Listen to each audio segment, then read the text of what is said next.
think we're back now. All right.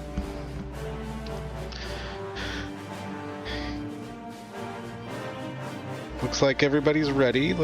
We can try this again.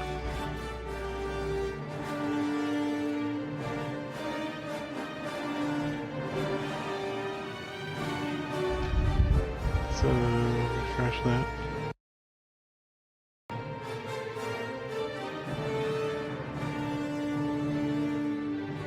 How about you, Zero? You got everything looking good? No, No. Screen.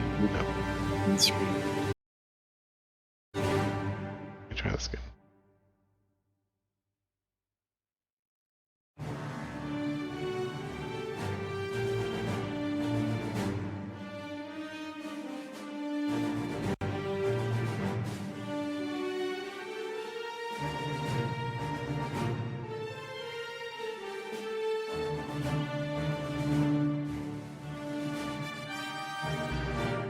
Last thing, and we'll be good to go here. Okay. There we go. Now I can see. All right then. Let's try this again. Let's start these guys off.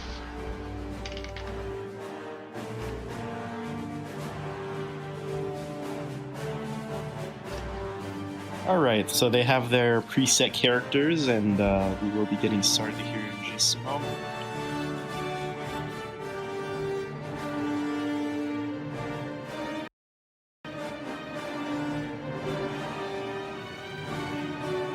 And here we go.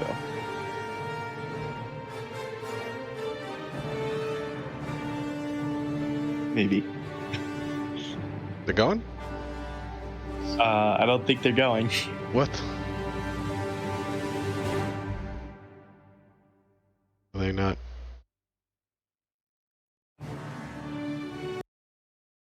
Oh, okay. Alright, I think we got Indy going, maybe? Yeah, okay, so... Alright, he did all the stuff I commented earlier. Now he's walking into a wall. This is a DLZ, Displaced Loading Zone. This is Carl on your personal communicator.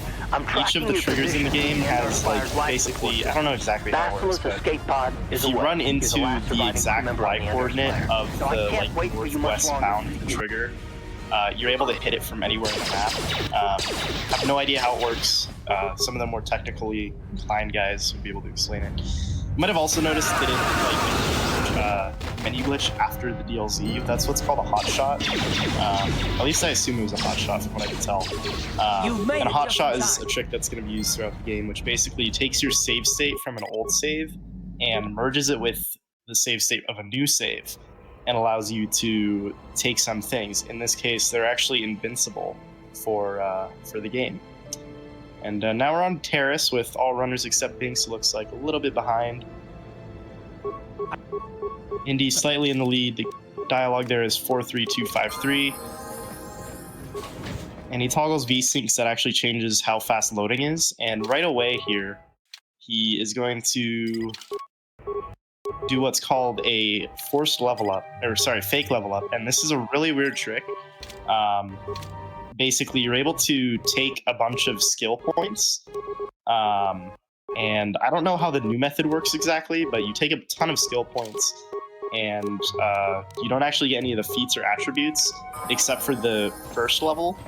And it lets them, get like maximum security and all sorts of other stuff. And it looks like Indian Range, Chaos actually in the lead now, but Indian Range right now are going through this shop, and you're able to do what's called a credit, I think it's underflow, where basically if you get negative credits, the game thinks you have infinite credits for the sake of shops and whatnot. And Chaos is currently in the lead. Right now he's going to, what's his name? It's some doctors, it doesn't matter. Plot doesn't matter in the speedrun. You skip everything. Basically, he's just going to buy a bunch of the stims, which are going to help his characters with combat and running faster. He also placed Karth in the next loading trigger, and what he did there was called a Gather Party Warp, or GP Warp. Essentially, you are able to teleport all of your party members to one party member who's waiting in a trigger by doing what's called an AMG, and then you basically switch to another character while you're still in the sort of like cutscene. And yeah, and now Chaos is doing yet another DLZ. I believe this is the one to get into the Sith base, which is it? Yeah. So you're not supposed to get here until like hours of gameplay, honestly. On a casual playthrough without doing any tricks, it'll probably take you like an hour at minimum. That's not true because it's the glitchless speedrun. I have no idea. But yeah, basically, you're also, I believe, not supposed to just be able to get through this door that was up ahead, but now he's just gonna walk into this corner and... Oh, okay, this is a... My apologies for the bad commentary. I have... once again, my intel on this run is a little bit out of date. So he's just gonna run all those guys. Indy's having a hard time with this DLZ. That's what it looks like. Yeah, some of these DLZs are really bad. And because you're trying to get your character to hit a specific coordinate, right? And then it warps you. Is that how it works? Yeah. Right. And it's very precise. It also depends on your frame rate. I believe higher frame rate makes it so it's easier to hit because the game checks more often. So Chaos, you finished the Sith base. Again, you're not supposed to get there for a long time. He just did yet another DLZ. This one goes into the lower city, and he's just gonna run straight to the is it the Volcar? Yeah, the Volcar base, and he's going to do somewhat of a gather party warp and basically trigger this like. Oh, sorry. We're gonna look at some other runners here, see where they're at. Okay. Yeah, so it looks like everyone is pretty much in the Sith base. Phantom is currently contemplating on some sort of menuing. Yeah, Indy and Binks looks like just finishing up the fight with the governor. And Build is getting into the fight right now. And the reason you need to kill the governor, even in the any percent run, is in order to get the... It's like... I mean, I don't think the actual item matters. You get like some like launch codes from him. It does trigger some story events, though, which are necessary to progress. And it looks like Indy is now trying the DLZ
Okay.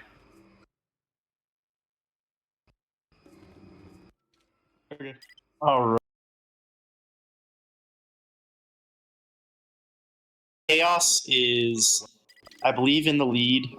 We are now on the planet of caches. It's called, I believe, in the older version, in the older years of Star Wars. Might know it as Kashyyyk now. That's what it's called in more recent media. So yeah, what Chaos is gonna do? You missed it on Dance already, but sort of the whole premise of this game is that there's a bunch of star maps. You need to get 4 of them. So you actually get one of them on Dance, which is just kind of where Build is currently. And then we have a method of actually basically duplicating them on Kashyyyk by doing something called a routine, which you'll see him get into here very shortly. What can I do? Yes?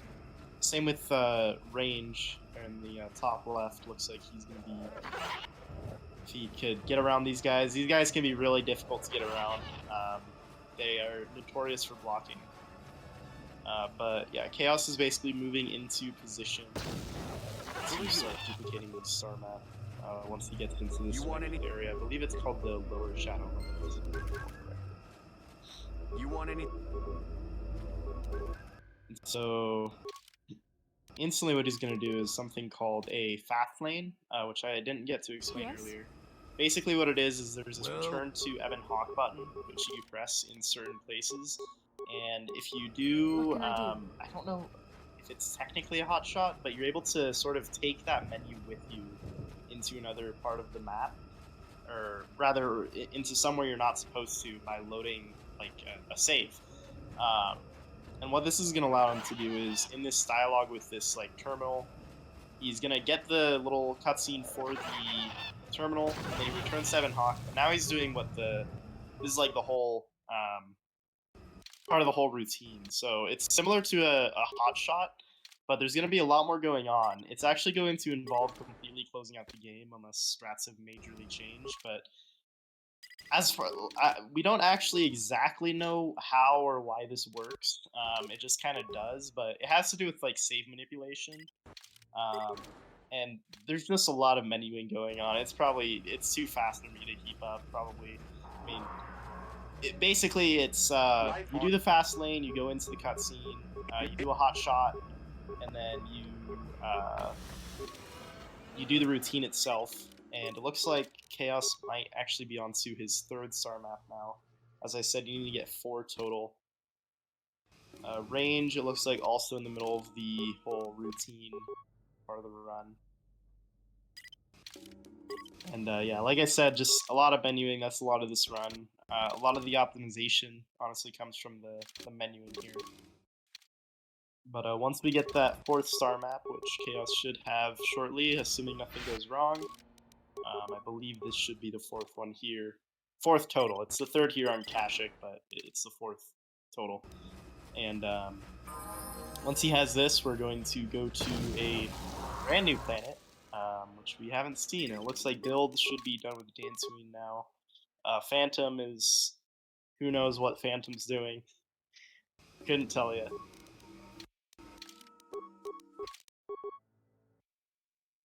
Okay.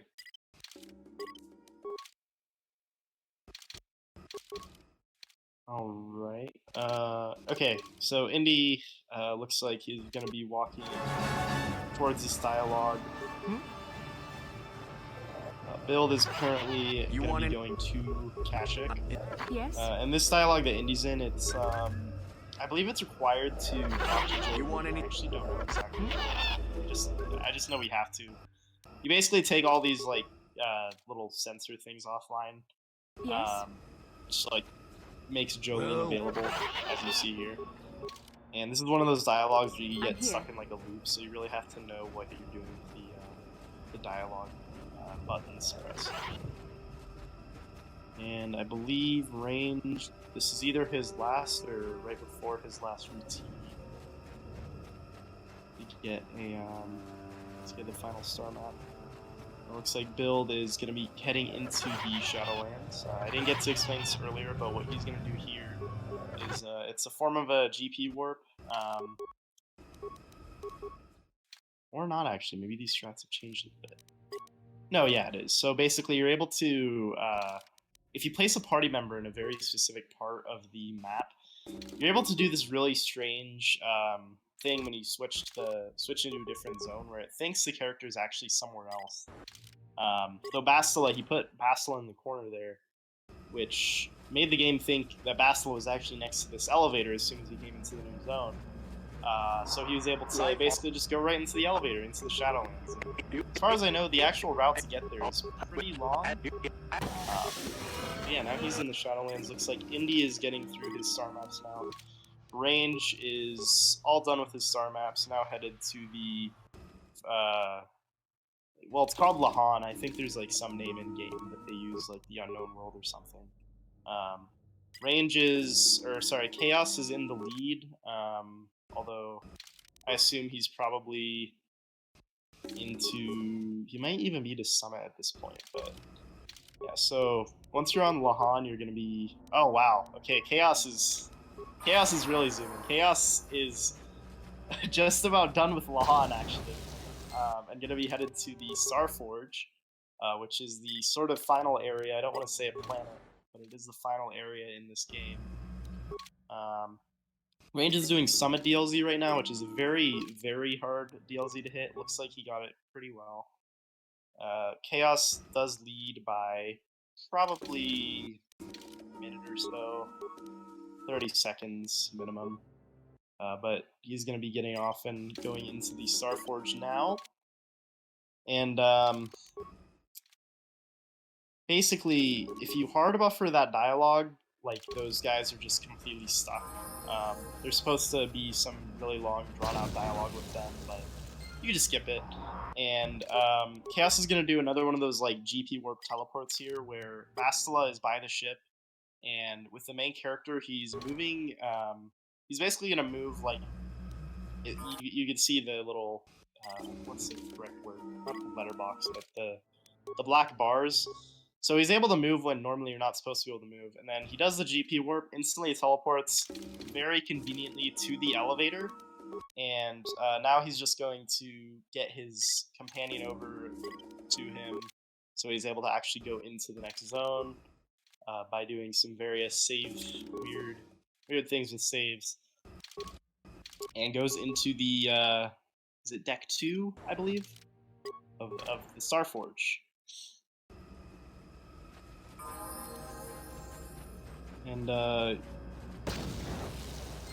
it's going to be another one of these weird GP warp things where he's going to actually teleport Bastila, if I recall, into a pretty weird spot.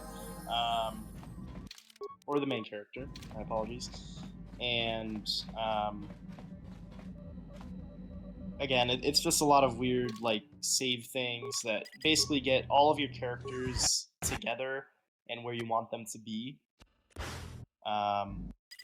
And it saves a good amount of time versus, like, running all the way through, because the Starforge is a pretty big map.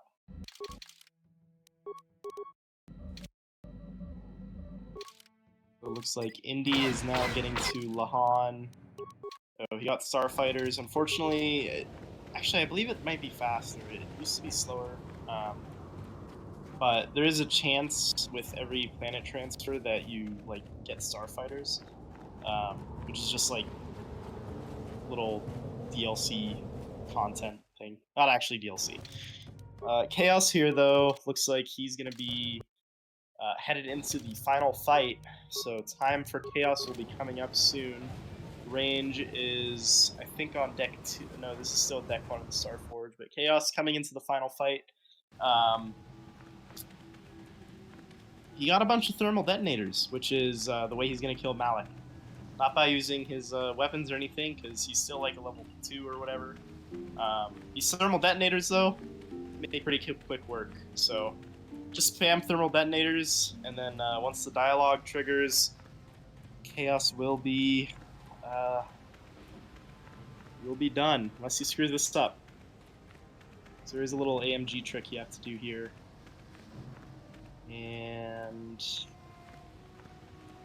we see the load, and there's time for Chaos. That was a pretty good run for Chaos, actually. Especially from what I could tell compared to the other people. Range does seem to be in second place. Looks like he's on deck 2 We have to escape before Malik of the Starforge, shows up. doing all that weird save stuff, and Indy, I believe, will be getting to the Starforge very soon after he gets Basla.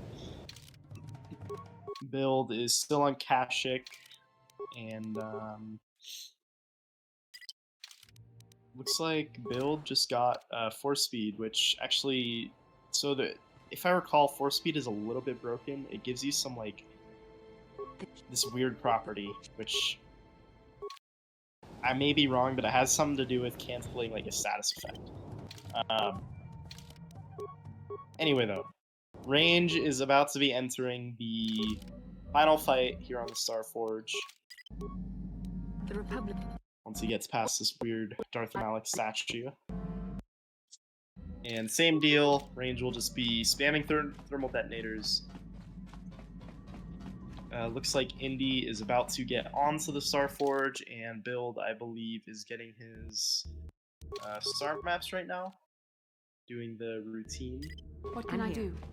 And yeah, you can see Build is taking his time. Like, honestly, nothing wrong with that, because the whole routine is, it's weird. Like, you have to remember so many things. What can I do? I'm here. And, I mean, at this point, I couldn't even remember how to do it. It would probably take me 10 minutes to get just one star map. Yeah, it looks like Range will be finishing up very shortly here. Bastila is just throwing lightsaber at Malik. I'm here. Alright, same deal once he does his quick load.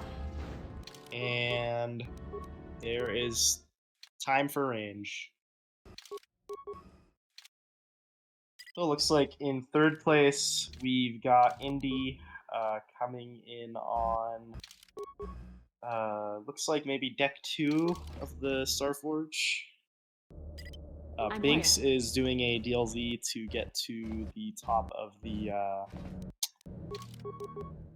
or it's not a DLZ, is it? It's a, it's a weird What can I do? fast lane where you're able to basically, I'm here. like, teleport your party member to a different place. It looks like it is a DLZ. He's definitely not hitting it, and DLZs can be very precise. So this is pretty unfortunate. It looks like Build is going through his star maps right now. Phantom looks like just arrived on Kashyyyk.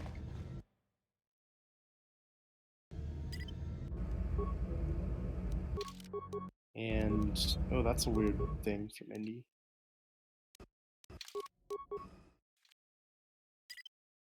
Let's see. And Binks is still just not hitting the DLZ.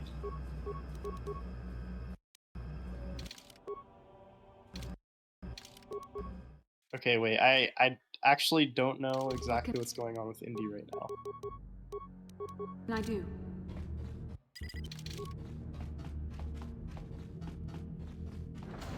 Yes, I'm here.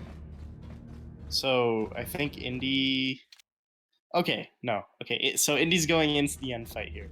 Yes? I didn't recognize that that route he took, but he will be going into the end fight.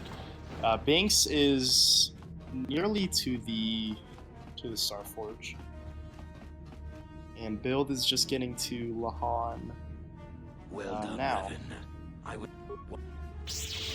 This is a very long, unskippable cutscene that Build is going through, but you have to, if you do, you know, like one of the quick save, quick load. Actually, I think this one is part of buffer. You're able to just skip the entire cutscene, which is very helpful. It looks like Indy is just finishing up his fight now. Phantom is going to be fighting, or rather, he's not going to be fighting, but you know, he's got Calo Nord, who's the infamous the infamous bounty hunter from the time of the Old Republic. And Binks is getting to the Starforge. And yeah, Indy completed his run. I cannot be beaten. I am the Dark Lord of the Sith. Yes, I cannot deny it any longer. You are the one who deserves to be the Dark Lord. You were the one who found the first star map on Dantooine, Revan. It was you who led us on our quest for the Starforge. So Binks is just doing the early Starforge routing here. Usurp your rule to steal the title of Sith Master from you. But now I understand. The destiny is yours, Revan, not mine. And build is going to be going for Summit DLZ, so best select to build. Oh yeah, that is another thing. You notice he just turned VSync off, so as I might have, I forget if it was during the technical difficulties, but it's easier to get DLZs with higher frame rate because the game is like checking the trigger cycle more often. So if you have VSync on, you know, it's capping your frame rate at whatever your refresh rate of your monitor is, but in this game, since it's much older, if you have a modern PC, you can get like insanely high FPS. Like, I average like 1,000 FPS in this game during gameplay, which really helps. Luckily, it's not too much of like a disparity between runners. It's not really like a hardware, like hardware difference to deal with, but yeah, it is a thing, and it's like he's struggling a bit with this DLZ here. And Binks got his GP warp, moving his main character into position for the whatever you call this weird teleport thing that's going to put his main character somewhere else that he'll be doing later, not right now. Sure. And Build is going into the Bastila fight here.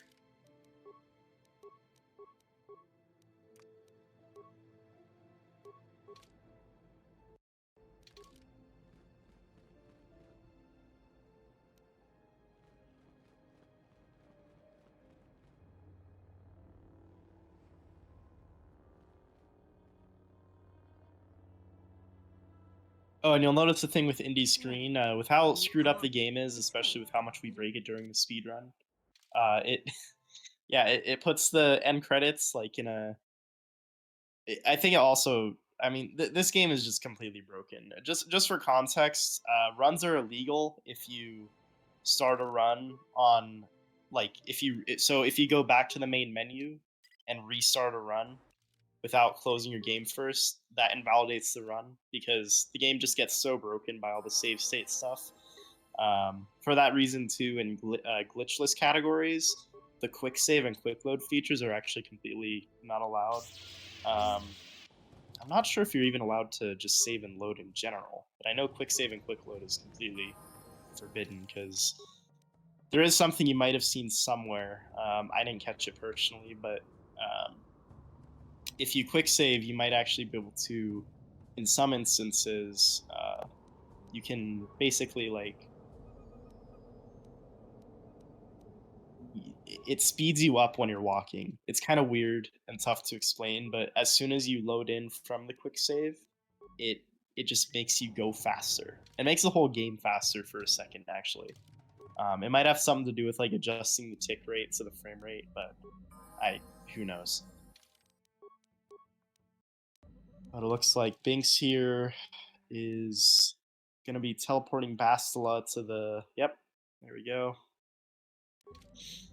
And he's going to do the GP warp. That'll get everyone to Malak. The Republic fleet must have got the message And across. Build looks like we'll be going into the Starforge, I believe.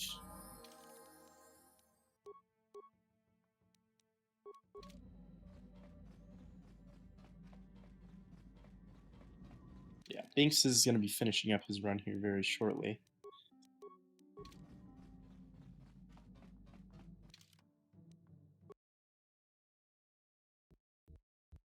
And Build is into the Starforge. And it looks like Phantom is going through the routine,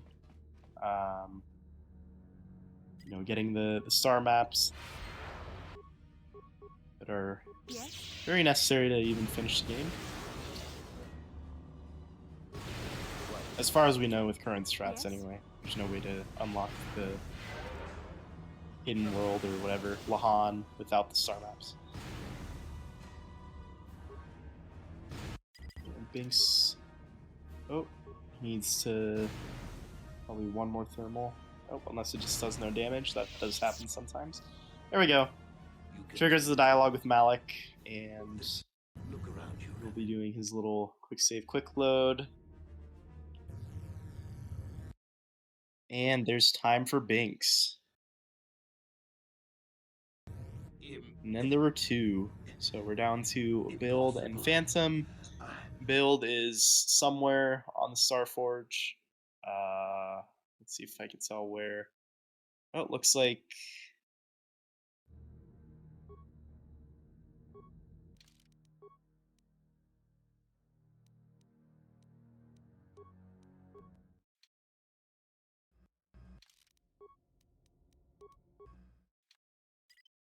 So it looks like Build is doing one of these weird, like, placement warps where you teleport your party member.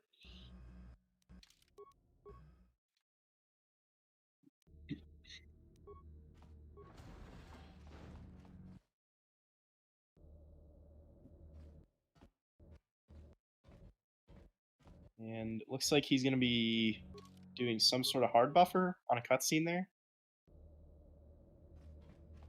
Which I didn't see the other runners do, but that is a strat that I remember doing back in my day, for sure.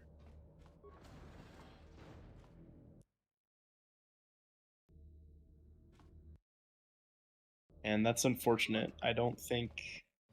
I think Build was expecting the main character to be far enough away that it wouldn't automatically go into the load zone.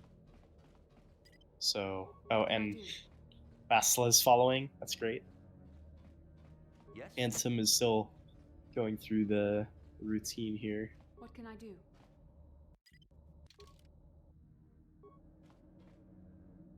Alright, but now we're good to go.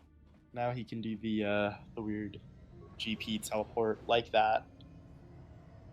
Just gotta get Basila there with him so he's able to actually, you know, go through the zone.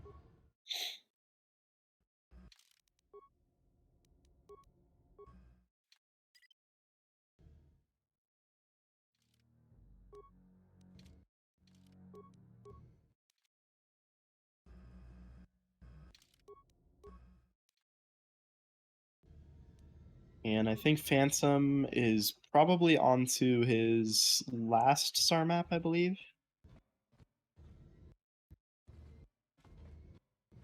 Potentially.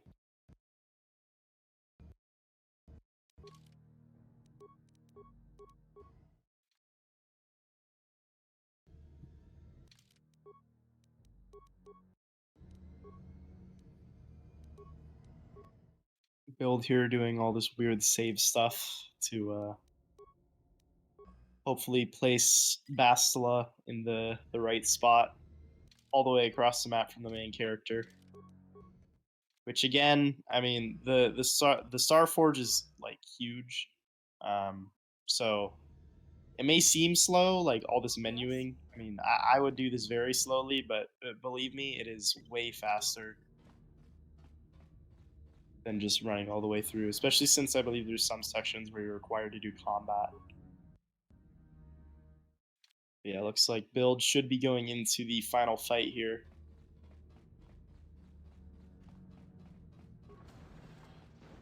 With Phantom going through the routine in all of its glory.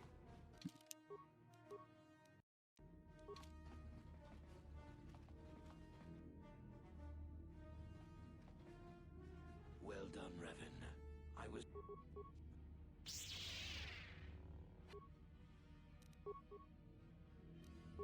I'm here.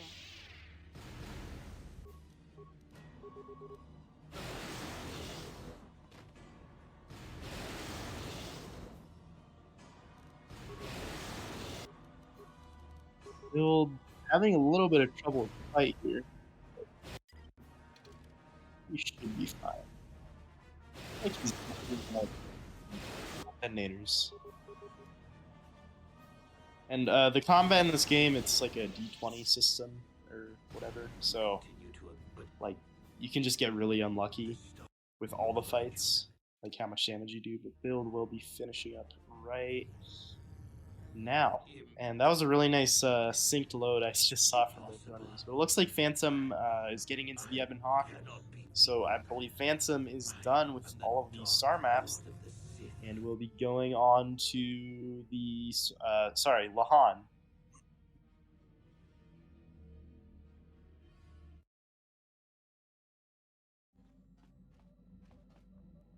And get this AMG set up in case you do get the Starfighters. Also, I think there's a cutscene as well that you skip.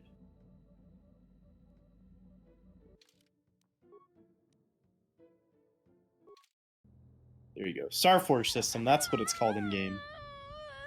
Yeah, so skips this long unskippable cutscene with the AMG. I don't think I actually got a chance to explain the AMG because of the difficulties of the start. AMG is basically this trick where in any loading or saving screen, if you Alt F4, I kid you not, you Alt F4, and it brings up that, like, are you sure you want to quit menu. It's called Anywhere Menu Glitch or AMG, and that is the basis for a lot of tricks in this game. You need it for GP warps, for fast lanes, for pretty much anything, because it lets you basically take a menu anywhere, and I mean, yeah, obviously taking a menu anywhere is very helpful in a speedrun, because menus make you faster. So, looks like Phantom got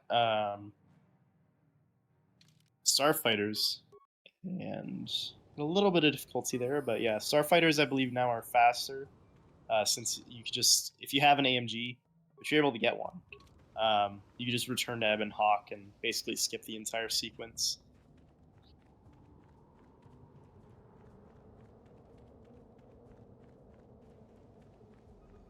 And Phantom will be... We'll see if he goes for Summit DLC. I would say it's a newer trick, but I don't know how new Summit DLC is. Alright, there we go, yep. We'll be going for Summit DLC. Hopefully he gets it. This is one of the harder DLCs from what I've gathered from the recent route. Nope, yep, gotta have VSync off. That was a good catch.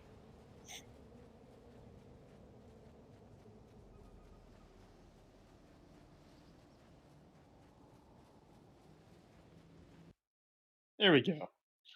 Not a terrible DLC from Phantom. Of course, he's got to go for this other one here. Which it seems like actually everyone probably has struggled with this one, to be honest. I didn't see anyone get through this one quickly, like, at all. So...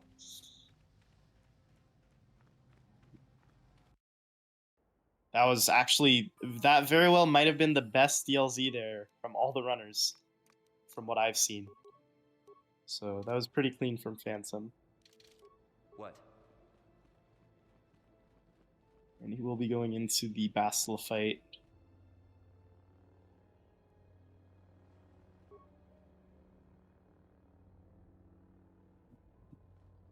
Revan. Come on, Bastila. Oh, you guys just got the spoiler. Yeah, so... sorry about that. But the player in this game is Revan. If you never played the game, your experience will now be ruined. I apologize.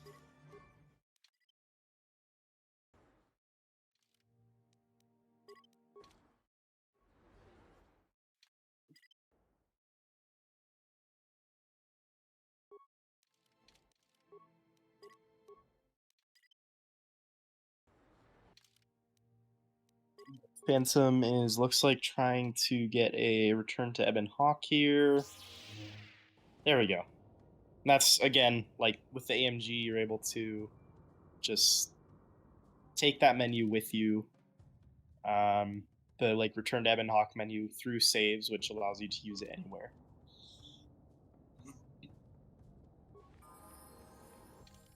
Yeah, so now Phantom should be good to go on to the Starforge. You do have to be a little bit careful here, because I think there's a cutscene that you could just hit here. But it looks like we might just be doing a hot shot to get around it.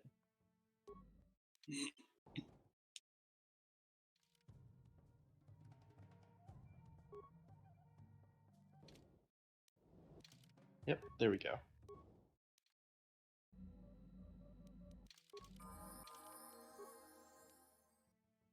And Phantom is going to the Starforge. The Republic fleet must have got the message Karth sent. All our enemies will be destroyed in a single glory.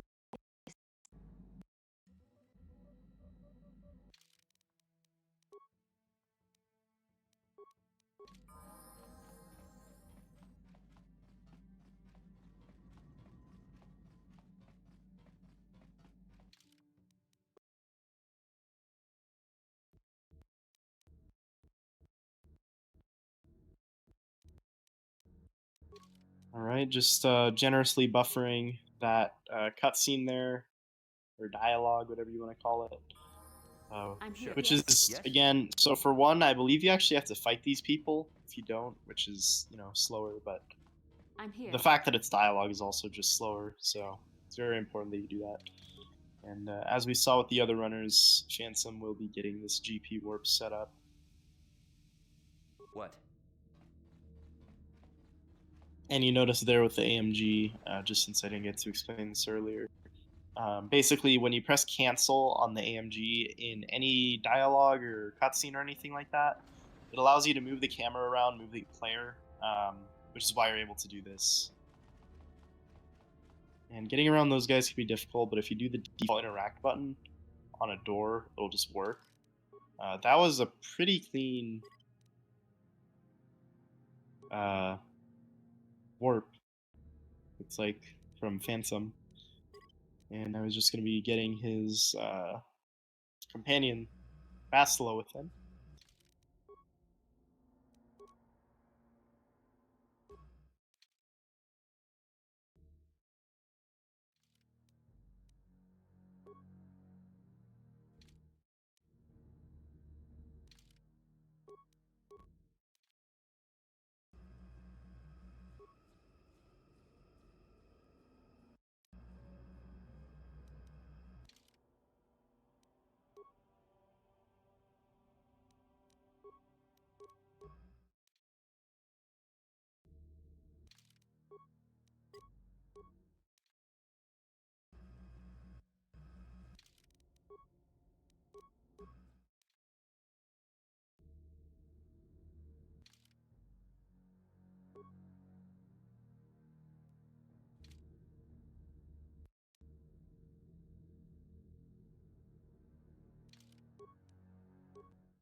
And again, this is some pretty complicated menuing, so we can't fault Phantom for taking his time because, you know, I mean, personally, when I was running this, I had to have like a whole notes document up, just to remember what I was doing, because this stuff is insane. And like the rate that like Chaos and Range execute this stuff, it's just, it's mind-boggling to me.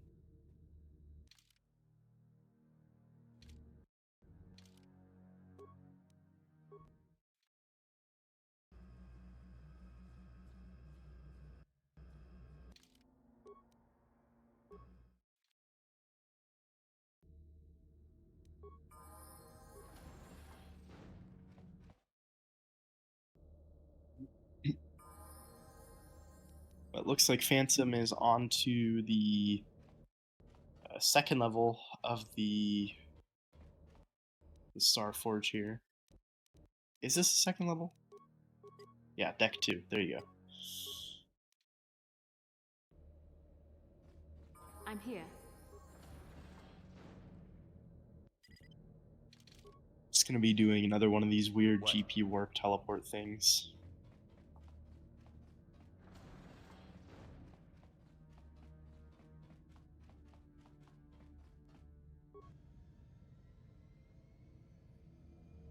Just like that, and that should be the elevator to deck 3, I believe.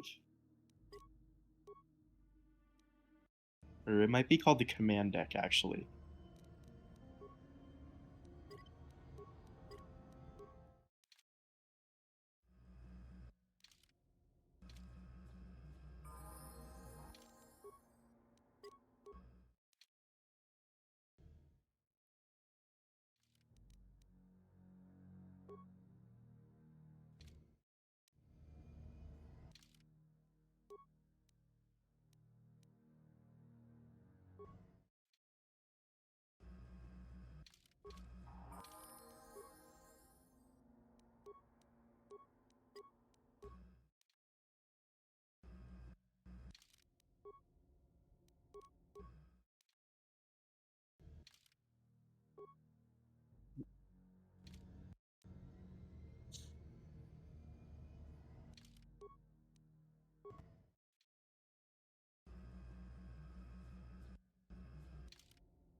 Alright, looks like Phantom is back on the Starforge, and we'll be going to... Is it deck 3 or the command deck? We'll find out in just a sec.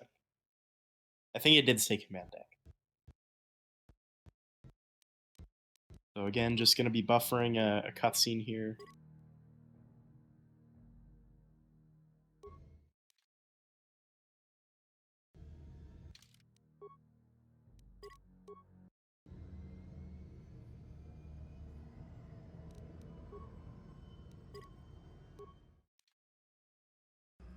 And once again, we do need to teleport Bastila to the, you know, that place, so we could teleport the main character to the other place, which will take us to the final fight.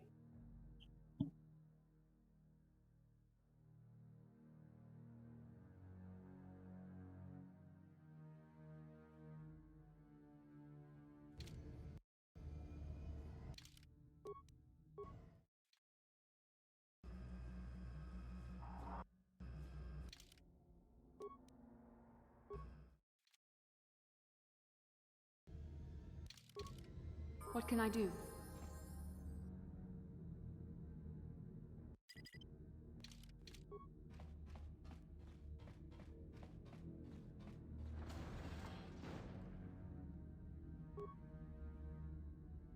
There we go. So as I said, Bastila went to the place, bringing the main character to the other place, allowing us to go into the final fight.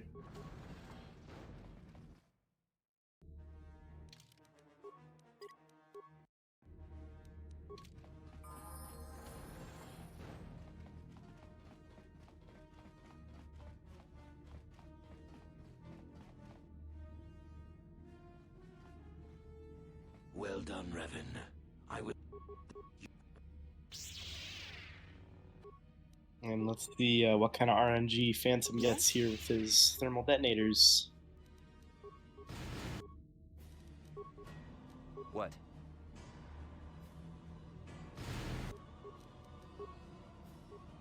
Yes? Sure.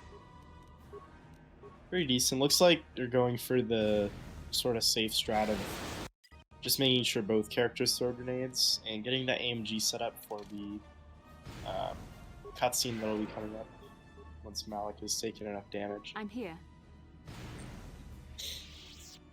There we go. You continue to amaze me, Revan. And here comes If time only you had for been the one to Phantom. uncover the true power of the Starforge, you might have become truly. Once he does his AMG and But you then were a quick save, fool. quick load.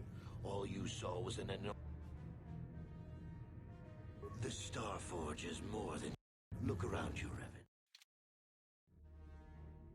Revan. And time. Impossible. I So there we go. I believe we will have Dark Lord of the Sith. for the semifinals. We will have Chaos versus Binks and Range versus Indy.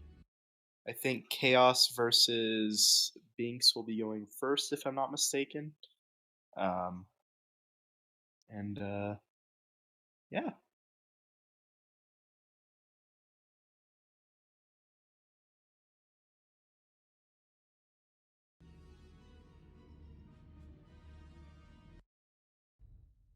We've lost another capital ship. It's hopeless.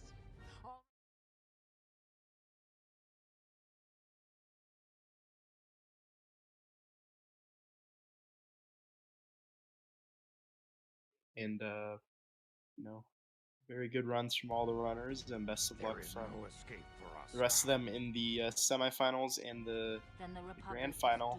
I will be stepping out and letting the professionals take over on commentary. But yeah,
All right, Hello, welcome everyone. We're here for semifinal race number 1 between ChaosDrifter and BinksMagnus. My name's IndyKenobi, and I'm here with Range, and we're gonna chat about this race. Chaos is coming up of a run that was within 1 second of world record, and Binks is his challenger, who just started learning this run about a week ago. So and who, by the way, did a great job. Like, did a very resounding 4th place. Yeah, did a great job with the run. I'm very excited to see what we get from both of these runners. All right, and we're about to start the race. So let's see.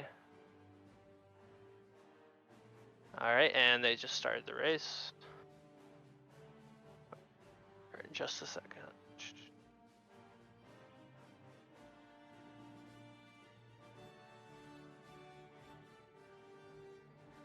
Yeah, true. All right, so what are your thoughts when you're doing this first DLZ range? What do you look for? Okay, so there's this little circle, and it's supposed to be, there's supposed to be a little bit of white between the circle and your left leg, just a tiny amount. So this is a big first trick, DLZ, KSDrifter on the left. He's already setting up for it. He gets it pretty quickly, actually. Yeah, it's a pretty good DLZ. Yeah, that's very solid. That's what you want. You know, you can get faster, but you can also get a lot slower. So, honestly, Binks gets it really quick too. Like, not bad at all. So it's nice interesting that you look at the left leg for Spire DLZ, because I look at the right one. And I think a lot of people have sort of their own personalized visual cues when they're doing DLZs. Yeah, DLZ setups are very tricky. I try to like get in multiple setups so I can like always have 3 like different ways to calibrate the actual pixel that I'm looking for. Anyway, Chaos is off the Spire, and Binks not far behind, so like, yeah, really close for this initial section. They'll both be doing Sneak Attack Flu next, which gives you Sneak Attack 9 at level 2. And it's our main source of damage against the Governor and Gad. Yeah, the module that ChaosDrifter is in right now is probably the module where we do the most inputs in the game, in any module. It's 100%. Like, it's probably the hardest little mini menu sequence. I mean, the routine is up there too, but yeah, they're a little different. It's that in the routine. Yeah. We used to do a more complicated version of Sneak Attack Flu where we also took intermediate levels to get Master 2-weapon fighting. But we have since streamlined it to avoid that, because then you can just get into a nice rhythm for the levels from 2 to 16. Okay, and like Chaos is very primed right now. Like, he is not messing up flus, and it's really hard. Like, he's not messing up the flu at all. He did it super fast, and he did the equip. Binks finished it pretty well. Yeah, it's rough going against Chaos's flu. He's really solid right now, Binks is. Yeah. So you might notice been grinding. We grab armor and we take 18 Constitution at the start, because we need to survive in the Sith base long enough to reach the Governor's office. So that's why we buy those things. We also have a battle stimulant, which gives us an extra 8 vitality, and that is often the difference between surviving and falling. Yeah, there's one section of this run where you are just praying to not get killed. In the race before this, I made a save, just as like a backup strat. So there's nothing wrong with a safety save. Yeah, it doesn't lose very much time. And Chaos had a pretty solid DLZ to get into the Sith base. Yep, really good DLZ. He's on a great pace. This is the big scary part. He made a quick save, so I guess he'd make the decision to do this buffer or not, whether or not, depending on how high his health is. But it's plenty high, so he's just gonna go ahead and do it. Open the door, and it's time to attack the Governor. Binks is setting up to do the Sith base DLZ. The Sith base DLZ is one of the biggest run killers as far as like going for PVs. It's a big trick. DLZs stands for Displaced Loading Zone, That was and good. yeah, that was a great Sith-based DLZ, really sick. There are pixel precise glitches that you line up your Y coordinate with the edges of a loading zone's Y coordinates. X. X coordinate, sorry. It's really complicated, and basically the memory like reads it wrong, and it has a chance to fire the trigger that you're matching the coordinate with.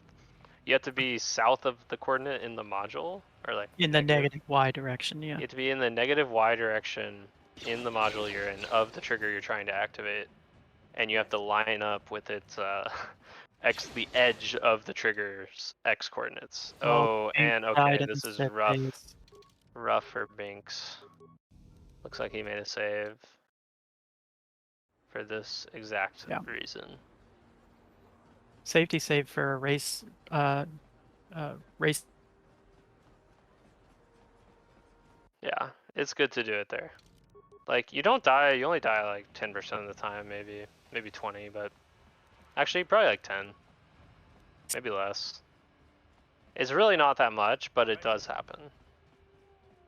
Chaos is on good pace again. He's got his Volgar clip. So unlucky.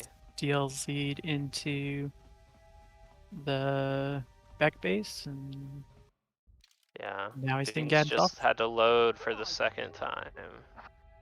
He should probably make his hard save right outside the Sith Trooper barracks room, but the other safety strat here is to do a fast lane if you're low on health, because that replenishes your health. Honestly, that is a really good race strat, actually. That should probably be the one. You can even, if you want to, just have a fast lane ready when you're doing the Sith-based DLZ, but then you kind of have to work around the pop-up a little bit. Yeah. Alright, so Chaos once again. Everything's going really well for Chaos. Binks had some trouble dying.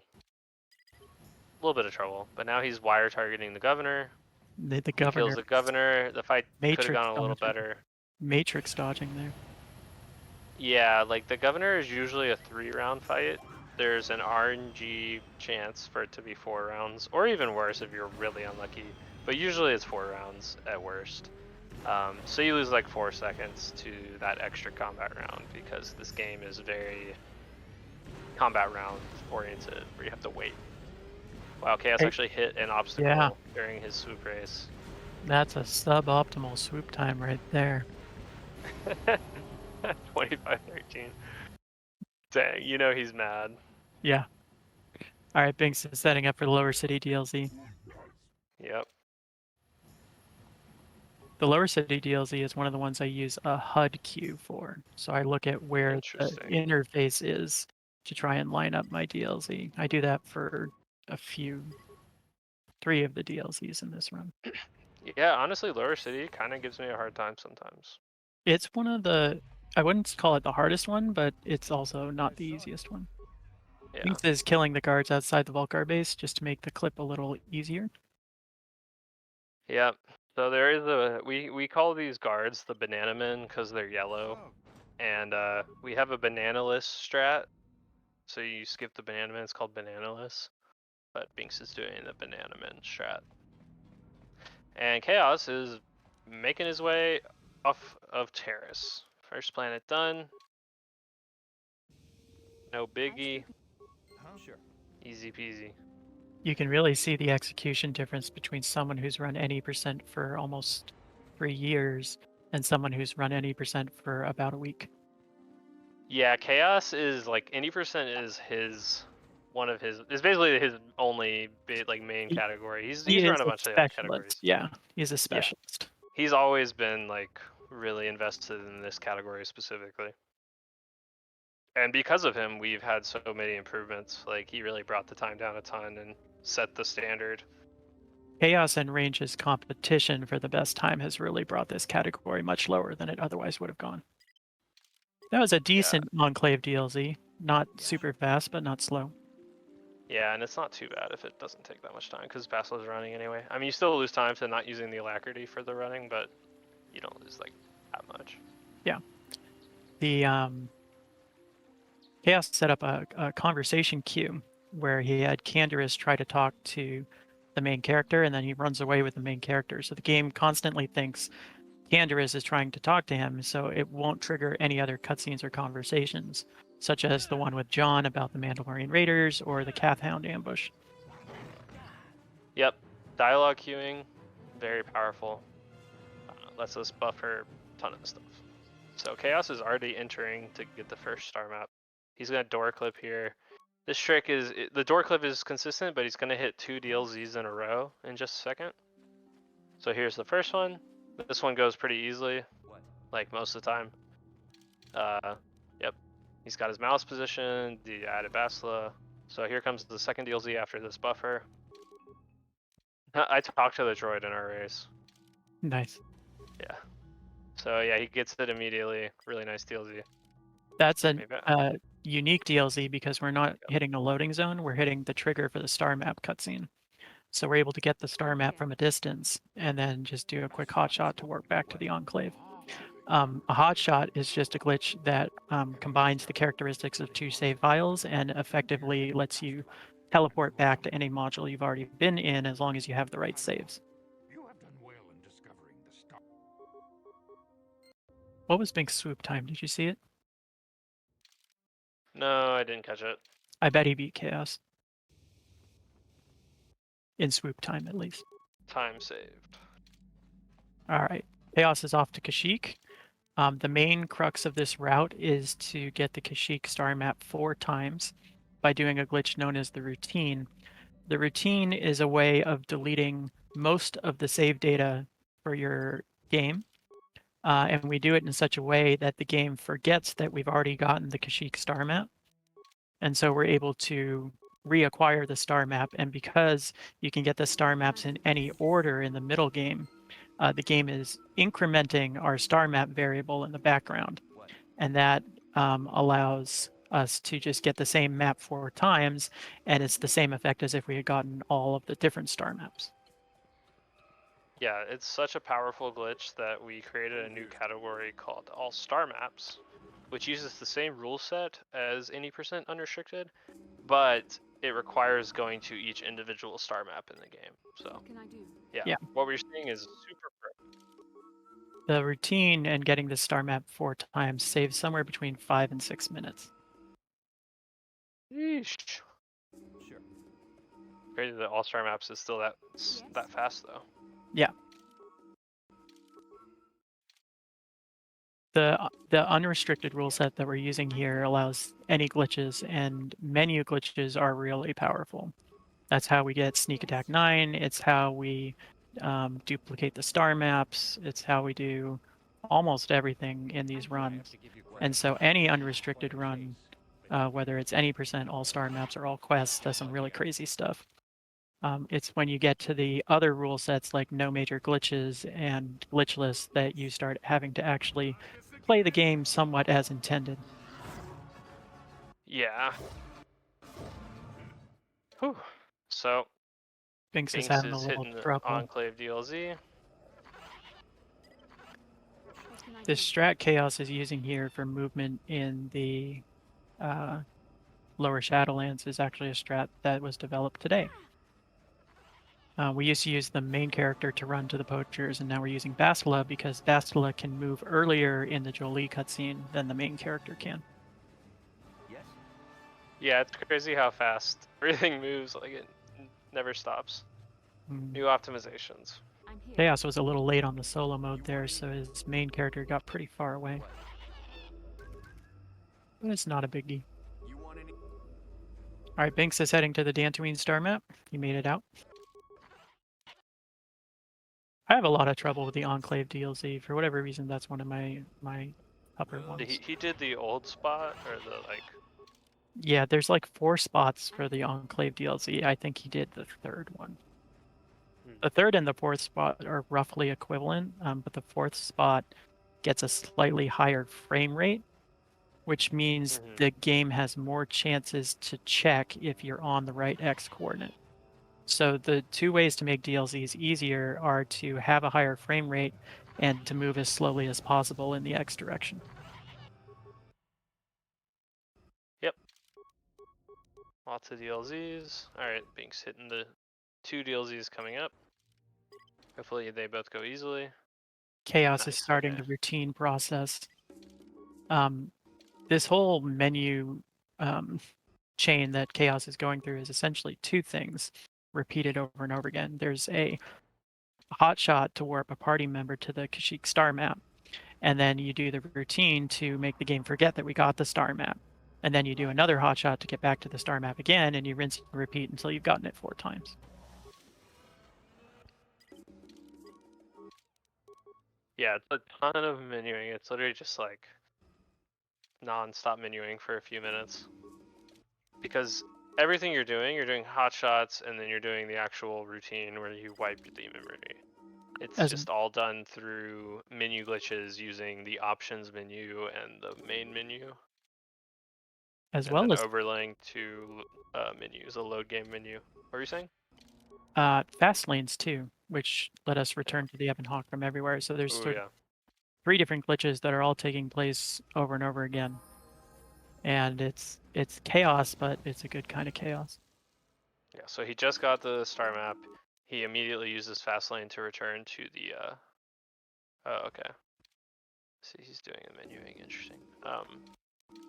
So yeah, he's doing the routine where he wipes his memory. He's gonna load it, and now he has to do 2 hot shots to get back to the star map. Yep. Yeah, what we just talked about. Binks is flying on the to way Kashyyyk. back to Kashyyyk, yep.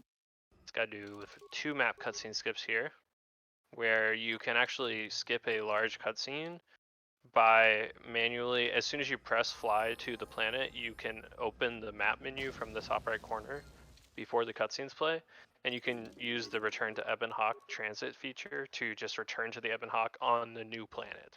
So it puts you outside the Ebon Hawk, new planet, skips cutscenes, skips a bunch of stuff. It's great. Yeah, that's a pretty simple glitch, but it's pretty powerful. It saves minutes on its own. Yeah, it saves a ton of time. Chaos is so solid right now. Yep. He should be, I can't remember if this is his 3rd or 4th, This but you have to should do be 4. the last one. Yep, this is the last one. After the Hopefully he last does one, his timer correct this time. you talk to the star map computer to warp your main character over there, and this sets up for a hotshot later on the Star Forge. Binks has done the GP warp to get to the Shadowlands. We actually trigger the Bastila torture cutscene.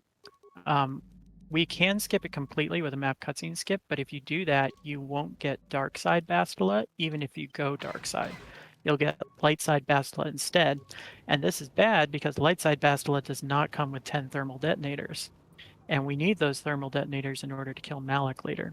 So we intentionally trigger that cutscene so that we can get the thermal detonators later. So there's also one RNG spot that Chaos just did where you fly to Lahan and you want to get a fighter skirmish because doing a glitch to skip the fighter skirmish puts you on the beach faster than not getting the fighter skirmish and running outside. And he got it first try, so that's actually pretty huge. So now he has to do 2 DLZs, one of them being one of the hardest DLZs in the entire run, the Summit DLZ. So this is a pretty big moment for whether or not his run is going to be like ungodly or just really good. Okay, honestly, you know, that was really good. That was good. You always hope for the instant DLZ, but that's pretty solid. Yeah, like that is the reasonable DLZ, reasonable good DLZ. One other you can get them instant. Yeah, but that's pretty rare. Yeah. One other thing about that skirmish skip that you mentioned, it's actually required in order to do something called parts skip. Because if you go to the Lahan Ebon Hawk at all, you have to repair the hyperdrive before you can leave, and so you have to get ship parts on Lahan. But by doing the skirmish skip, you never actually set foot on the Lahan version of the Ebon Hawk. And so by doing a hotshot back to the regular Ebon Hawk, we can go to the Starforge without having to repair the ship. But it only works if you get fighter skip. Yeah, that was such an amazing find, a couple years ago. And that was, I think, a lane find. That was definitely mostly a lane find. I think he had the idea, found out it could work, and then him and Chaos probably sat in a voice call. All right, so Binks is going through starting Yep. his routine segment, and Chaos is heading to Malik. Yep. Sure. Starforge is like, you know, it's really not very hard, honestly. So once you're here and you have a really good run, you feel pretty good. I say that Chaos has thrown some world record pace runs recently to Starforge, but really, like, you know, it's all like pretty familiar territory. Yeah, compared to the routine and the double DLZ on Lahan, it's relatively low stress. The trick Chaos is doing here is called a double hot shot. He is doing a GP warp to warp his main character to the end of the deck, and then he does a hot shot to warp to Kashyyyk, and an immediate hot shot to warp back to the Starforge. And all this does is make it so that Bastila spawns out of bounds in the Starforge, and so the game defaults her position to be next to the main character, and so he can then go through the door to the next deck. And this happens both on deck 1 and deck 2. And you even do the same thing on deck 3, but that time Bastila spawns inbounds, and she ends up at the end of the deck and able to trigger the Malik conversation right outside the viewing platform. Yeah, and shout out to Indy for devising that strat, which actually an insane strat, like completely changed the way we did Starforge. This, and it was recent too, so it just feels crazy that you're still finding stuff that big. I mean, recent, it was like a year and a half or 2 years ago probably, but that's kind of recent. Yeah, I was doing the same warp for all star maps. All star maps, that was like a year And then ago, I was like, or... we can just do this here. And everyone's like, Yeah. oh. Yeah, it's really nice. Those hotshots are great. All right, Binks has has used. Oh yeah, sorry about. Sorry, Binks has his second star map on Kashyyyk. Nice. He's getting some good practice in, that's for sure. All right. Chaos is about to enter the Malik fight. All right, so looking at a pretty good time here. This is a crazy run also. Holy shit. Excuse me. Holy cow. I think it's not as good run, as this last run, but it's still pretty good. Yeah, I mean, it's hard to tell. Well, it feels consistent the whole time. He's not making many mistakes, that's for sure. But I think some of his DLZs were a little bit slower than last time. When you get to the level that Chaos and Range are at, the main thing is how quickly you can get your DLZs, because they're so solid on everything else, the execution and everything. So the real decider is DLZs, and also this Malik fight is going horribly. Yeah, that's a pretty rough Malik fight. Heal! What? Oh no! I have never seen Bastila die during that fight. That's so funny. Okay, well, I was really curious what time that was gonna be. Luckily, he had a quick save right outside the Malik fight, so it's not a huge. God. I mean, it's a huge time loss, but it's not a crippling time loss. What? So basically, with the Malik fight, you want Malik to move as little as possible. You want to kind of alternate thermals between Bastila and the main character so that he's basically stun locked. The problem is your main character is level 3, so he's really weak and can die pretty easily, and then you're stuck with just Bastila doing thermals like he's got right now.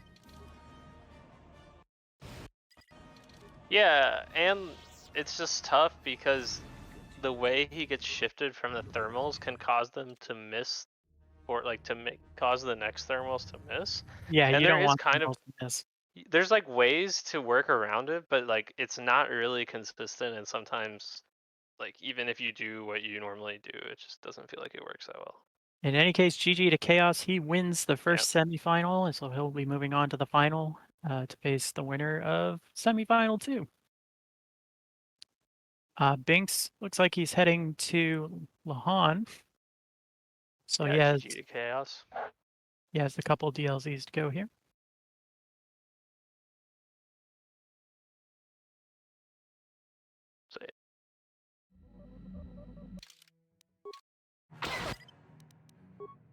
Alright, first try fighter skirmish? What's up? Gotta use that alacrity. There you go. You have more or less one spare alacrity in the run, and there's a chance you'll need to use it on Bastila on Dantooine if you get a really fast Enclave DLC. But what I do is if I still have two here, I just use them both to kind of clear the menu for the stims we get from Bastila.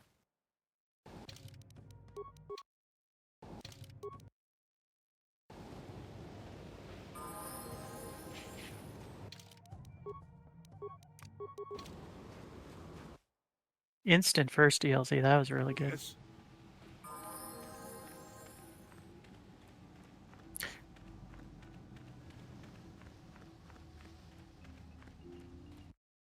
And a pretty good Summit DLC too.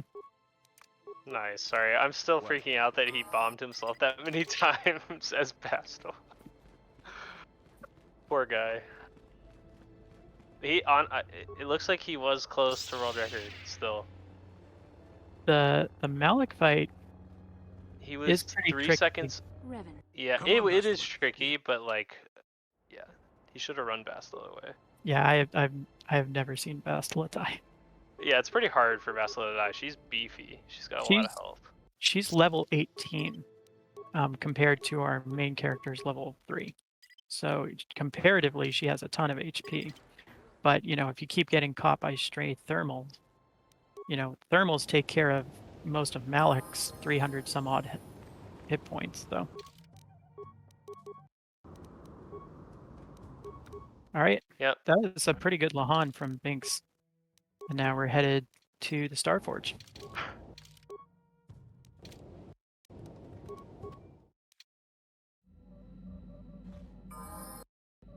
So this cutscene heading to the Starforge used to be known as the unskippable cutscene because, well, we couldn't skip it. And then when the Anywhere menu glitch was found back in 2019, we realized that with a menu glitch during that cutscene, we could use a free look, so you could use your sort of first-person camera, and those cutscenes are constructed or scripted basically on camera movements. And so by going into first-person mode, you break the script of the cutscene, and it just skips to the last line. And so that is a 2.5-minute cutscene that we skip in about 7 seconds. Sure. Yes? Yeah, that's a huge skip. It's so nice. We have like 5 different ways to do huge skips. So we can just kind of pick and choose which one works best depending on all the situations. You know, maybe for that one you have to use free look, but like that cutscene skip may not work. So Binks is doing just a slightly older strat here. He's doing a double GP warp, so he's getting his character into position at the end of the module, and then instead of doing a hot shot to warp Bastila to the end, he's going to run Bastila to the GP spot and then do another GP warp to warp her to the end. Sure. This is slightly slower, but it's also a little bit safer. You can do hot shots wrong and get your save files messed up. I'm here. Whereas this is all within the same module, so you don't have to worry too much about things going wrong. Yes? Looks like he's also doing the older strat for the command center as well. Ooh, yeah. He should definitely learn that new strat. It's very nice. So Not too hard. Any percent at this point has gone through so many iterations. What can I do? Even in this sort of current form where we're duplicating star maps, there have been, you know, strats upon strats upon strats. And so if you learn the route, like 2 months later, there can be, you know, 3 new strats that save a little bit of time. So unless you're really focused on it, it can be kind of hard to keep up with all the changes. And I know Binks does a fair amount of no major glitches running as well. And other games as well. Yes, and other games as well. I think Binks, he runs Jedi Outcast? No. Jedi... Newer. What's Fallen the first Order. one? Fallen Order. Yeah, Fallen Order. He plays Fallen Yeah. Order. Speedruns that. And some other games too, if I don't remember. All right, so he's gonna do another hot shot. This one's gonna warp Bastila forward, but because he's in a different position using a different save, he's going to spawn Bastila not at the end of the command center, but just inside the room where you would normally fight either Bastila or the 3 Sith Masters. So he will then have to warp Bastila to the end of the deck using a GP warp, which just takes a little bit longer. He's having a little bit of trouble with this, I think.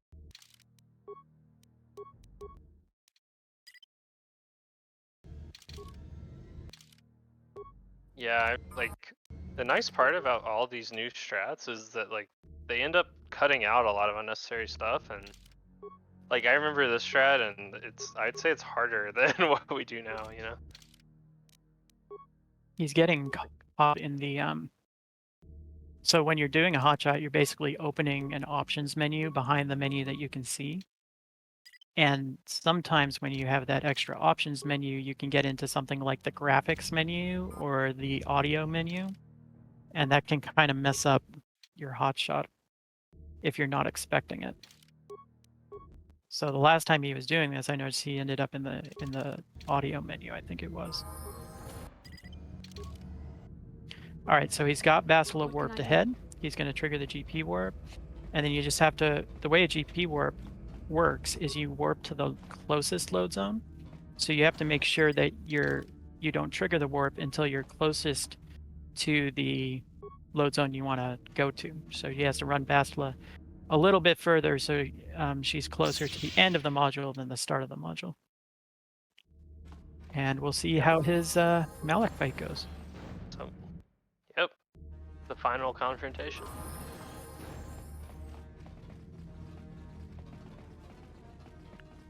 Do you think Bastila will die? Probably not. Especially if he isn't starting. Well, I don't even know. Yeah, no, definitely not. Yeah, no, it shouldn't. It's hard to do that. Because what usually happens is Malak, if you have a good rhythm on the thermals, Malak gets knocked pretty far away from your characters. Yeah, and Usually even like, he'll even run out of force power. Like, if Malak uses all of his force power, it auto starts the second stage of the fight, which is all you need to beat the game in this category. Yeah, so we're using this AMG to skip the second phase of the fight.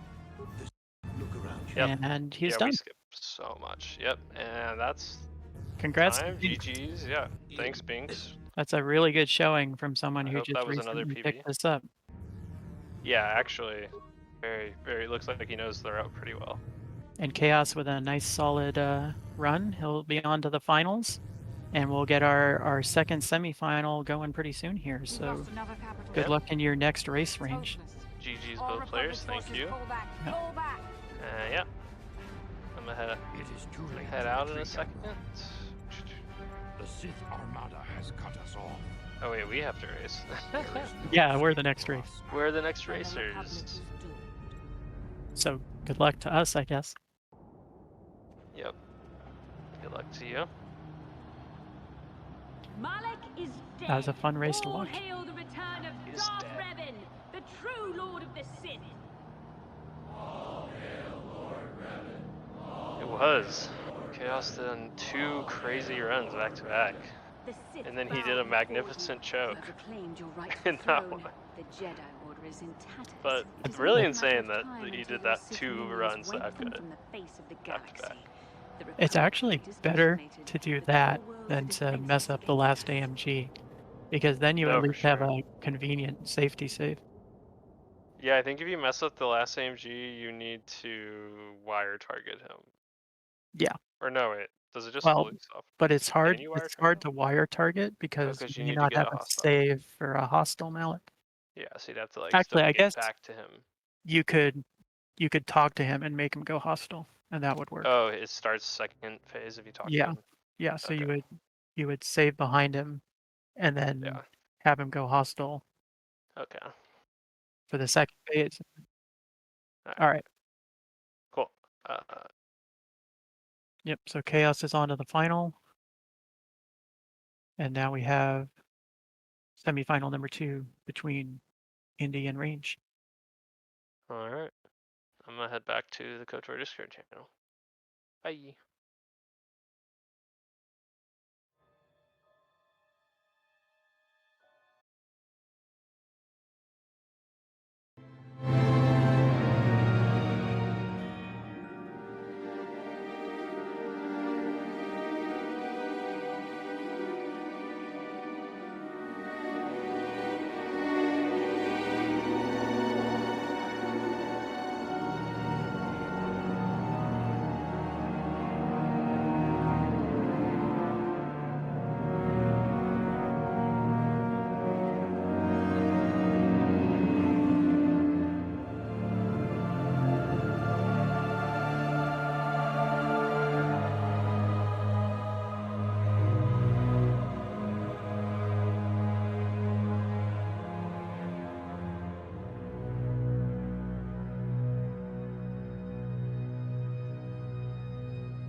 Cool. Well, welcome everyone for the second semifinals race. I'm ChaosDrifter, and I'm joined by Phantom. Phantom 567459, or just Phantom.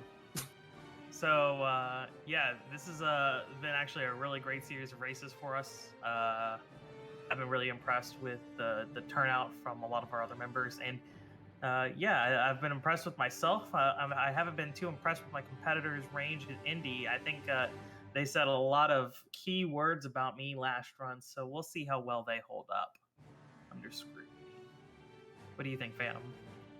I think we gotta make fun of Range here for a second. He keeps going Mullet Man. I don't think Mullet Man's the play here. Excuse me. Mullet Man That's Mullet Man's always the play. Okay, yeah, that's where. All right. Oh no, you're good. You're good. So yeah, and Indy going his Space Girl. Not so sure about that. So I guess the first technical thing is that the reason none of us go female is because the DLZ queues are just ever so slightly different if you use the character model. So going female could really mess someone like me up who barely can hit the DLZs to begin with. Right. So we basically all. Oh, and we're off. So go ahead. You know, we've seen a lot of this so far. A lot of it should be basically the same with the load-ins and all that kind of stuff. So this will be a good opportunity to talk about the DLZ, like you were mentioning. Now, everyone runs male, and Range and I are the current top two runners at the moment. So a lot of other runners are going to follow our lead, but Indy's going to be a trailblazer, and he's working on getting all of the locations for the female model. The DLZ line is the same regardless, but you can't see the same visual cues for the models. This is because we will look at things such as their feet or legs or arms or whatever, some part of their body to be a symbol for where we want to be in the DLZ. So with, I'm going to refer to the male model a lot for these DLZ lines, but in that previous one that you saw, on the left calf, the left foot, on the right side, there's a little nodule that you want to be just past. Just in time. Trust me, this makes sense whenever you're doing it. But Range already has a little bit of a lead. Really, that lead is almost entirely because of the DLZ. It's not anything about some sort of significant skill difference. So Indy had a little bit of trouble hitting it, but that can happen. Yeah. Yeah, a lot of the variation in this route does seem to be the DLZs. There's some execution stuff that can go wrong, but I think we're going to see some pretty high-level execution in this race. Range decides to do the Skelly Flu before he does the dupe here. That's fine. I think he's wrong, but that's okay. Indy does it as well, but you know, Indy's Indy, so he's allowed to do whatever he wants.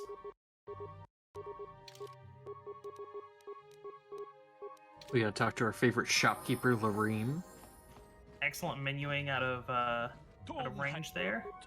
And it looks like Indy's going to go for a slightly different strat, where he'll just do the equips himself. It's a lot less menu-intensive work, and really, you have to be really top-notch to be able to make those menus actually faster. And it looks kind of similar with what he did there, but he just doesn't include the dupe. He being Indy in this case. This is one of my favorite little micro optimizations in the run with splitting up the party here. Yeah. I love this little thing. Yeah, actually, I think this is one of my favorite menus because it's so satisfying to like do the purchasing and then the tab over and then open up the menu for the inventory. Super satisfying to feel. Now, I'm not sure if other commentators have talked about the satisfaction of menuing, but it is very real. Once you get to higher levels of it and you start getting time saves just because your menuing is better, it's very nice. Ooh, Range forgot to delete his saves from his past run, so that's actually going to cost him some time and give Indy an opportunity to catch up. Assuming that he did. Okay, he only makes 2 saves here, and now we're even. We're even. It's about who's going to hit this DLZ faster. Now this is probably Indy gets it. Indy pulls ahead. This is one of the most volatile DLZs in the whole run, and both Range and I hate this DLC. I practiced it. I was using a totally different cue whenever I did it, and then yesterday I learned the one that everybody else uses. But it's hard. Yeah, it's very, very hard. Either way, it's hard. There's not really a winning move there, unfortunately. It's just that one way is technically speaking faster, and the other one is just basically the same. Indy takes a lot of time, a lot of quick saves there. I think that's not quite the move because there's all that buffer time. But they are entering into the governor fight at exactly the same moment. Let's see who ends up having the better governor fight. There's a fairly high chance of one of them going to the 4th round. That was not a good start for Indy. Good second hit. Good second hit. Range pulls ahead on the governor's fight. Range pulls ahead with the governor. Range is probably going to pull ahead here with this menu because this menu is really technical unless you decide to... Oh, looks like Indy is going for it. He will save a little bit of time because he won't have to do all of the menus because he already has his VSync still off from before.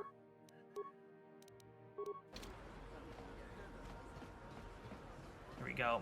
But looks like Range is pulling ahead pretty significantly here.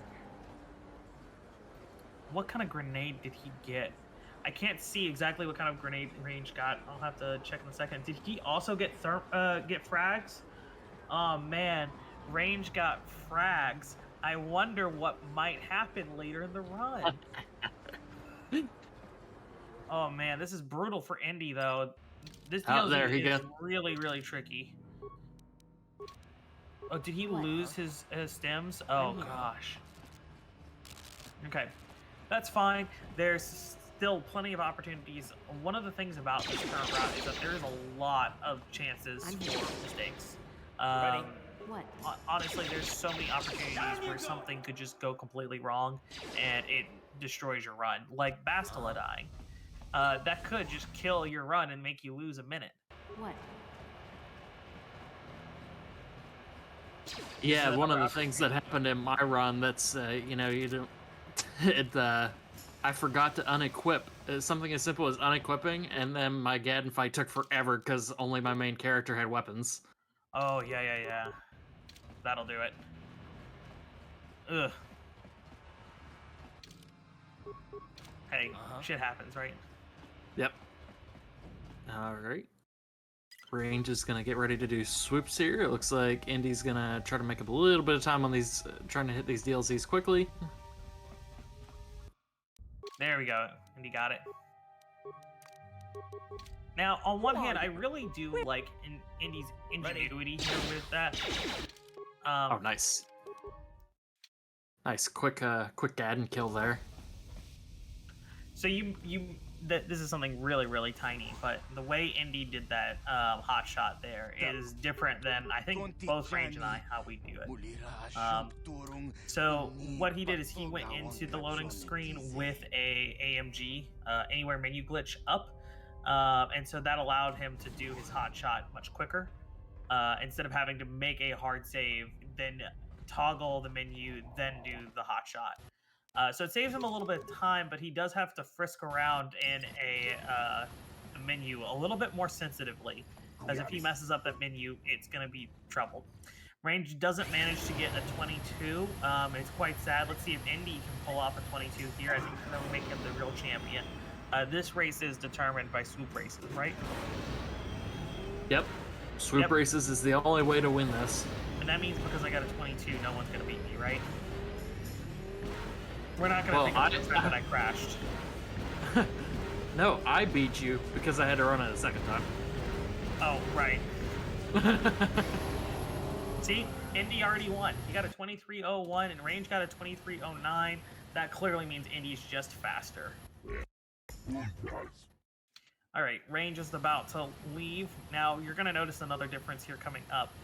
Because Range is going to unequip his blasters and equip a vibro sword, sorry. Now, this was some literally brand new tech today that, as I say that, if Indy were to hear me, he would say, no, I've been doing this for years. What are you talking about? But this is some brand new tech today of not using or letting main character keep his blasters. It should be a little bit faster in theory, but I mean, when I say a little bit faster, I'm talking about less than a second over the course of the run. But it will have ramifications throughout, and we'll kind of talk about them as they come up. For now, we're going to do. Oh, interesting. He saves over the top slot. I wonder why he saves over the top slot there. How would that affect things? No, I think that that's just wrong. Yeah, I'm here. I think that range saving over the top slot there is just straight up wrong. And so talk. Ooh, that's a small mistake. Okay. Yeah, range missed his AMG there, so he's actually going to get really bad calf hounds. All right, let's see Indy get a really good... See, Indy does the same thing too. I think that doing it like this is actually a mistake. I'm here. So when it comes up in a second, I'll explain, because I'll be getting ahead of myself pretty far. All right, Indy, you can catch up right here. Get the AMG. That could be what's in the guide. Probably a lot of us do the same thing. I'd have to look a little bit closer though. It's a new hotshot is the thing. Oh, this is the new hotshot. I knew nothing about it. I had enough trouble learning the old ones. Come on, Indy, get the DLZ. Don't let range run away with this. This has actually been a really good race for the two of them. Come on, Indy, you can do it. Ooh, great DLZ from range. Now that one's really wide, so you are expected to get it pretty quickly, but that was pretty fantastic, gotta say. Okay, well, let's see how the second one goes. Now, honestly, this DLZ is kind of RNG. Range does not have to talk to the droid. He said he did that in the first round. Nice, nice. He got the DLZ. Indy here is still struggling with getting this DLZ. Okay, so if you notice there, range did have to escape that. There we go, Indy. Indy hit the DLZ. There we go. Okay, so if you noticed, range had to like do what we call the menu shifts, where you have to press escape or some other menu twice in order to close out of the menus and regain control. Well, if you do a bottom slot hard save, like I was talking about, then you don't have to do that because of where the Neo Hotshot puts you into the menu list. So they're effectively wasting time. Very important time. Yep. We're talking about like maybe a quarter of a second amount of time. But you know what? Honestly, at the caliber of play we're at now, a quarter of a second does start to add up. Oh, no. Oh, we lost Indy. Indy, does internet... Oh, no, his game crashed. Oh, that is really bad.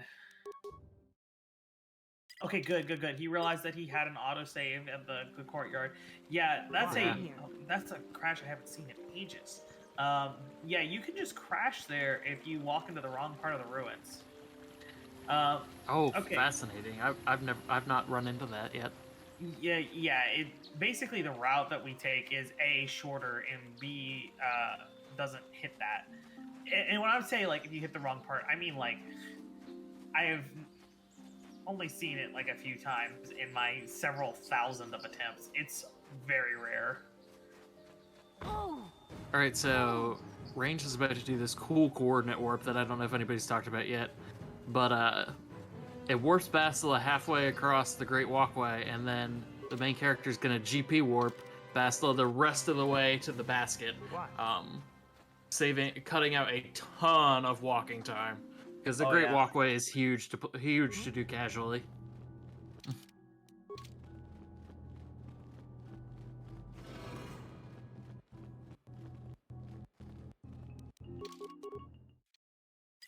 Yes? Alright here. He's gonna get out of the Jolie cutscene, and then he's gonna move the main character over to the emitters. On Dantooine, I gotta say. This is not looking great. There we go. Okay, he hit the DLZ. Now it's he's gonna look and try to get some fast menus here to get out of Dantooine. Okay. He's hoping range will make a mistake, like I don't know, forgetting to do one routine. Having Bastila die with thermals. I'm here. You have returned. Oh, range runs right through the mine. That's yeah. He hasn't. It's surprising me that he hasn't picked up this new strat that I worked on, and I was like, hey, check out this new strat, and then he was like, oh, okay, and then he hasn't learned it yet. It's a pretty simple cue, but he did say it's like it's not that big of a deal. This, that, and the other. Yada yada yada. I don't know. I think it's faster. So therefore, I think range is wrong. All right, tank the mine and take the mine. Take the mine. Oh, he didn't take. Tank the mine. You can do it. Aw. There is a flash mine there that if you hit it, it saves you. Or sorry, if you hit the flash mine and it doesn't stun you, it'll save you maybe 100 milliseconds. But if you do get stunned, which you're pretty likely to get stunned, then you will. Did he? What can I do? Save? I honestly did not see it. I'm here. What can I do? Okay, he must have. I think that the frames are just so low that I didn't see the quick save. Or I blinked. Who knows? Yeah, if you blink during this routine, you're gonna miss what happens. Hold here. All right, so Range is gonna get his first star map here. One. Yes. So yeah, the hardest part about the routine is actually just counting, which sounds dumb, but it's honestly true. I'm here. What can I do? Because if you get less than or more than 3, then you've kind of hosed yourself. Less than 3, you can recover. More than 3, you're in trouble. What can I do? Because then the variable is all skewed, and I don't think it works anymore, is my understanding. Because the only way you can fly is if you have the variable. If I understand correctly, and I swear to God, Lane, whenever you're listening to this VOD, do not at me with the correct answer. But I'm pretty certain that the way it works is that once you have the variable for number of star maps, it should be 5. Because you get the original, because Dance sets it to 1, and then every other one increments it by 1. So when you get to 5, that's whenever you pop out. But if you were to go to 6, then you would not be able to, because it would be set to 6 and not 5, and that's kind of a problem. That's the way I understand it as well. But I see what you're saying, Binks. Yes, there are 4 times that we get the star map, but you only routine 3 times. Is what I'm getting at. Yeah. Stuff is happening. Oh, that hurts. Indy. Indy just lost a lot of time.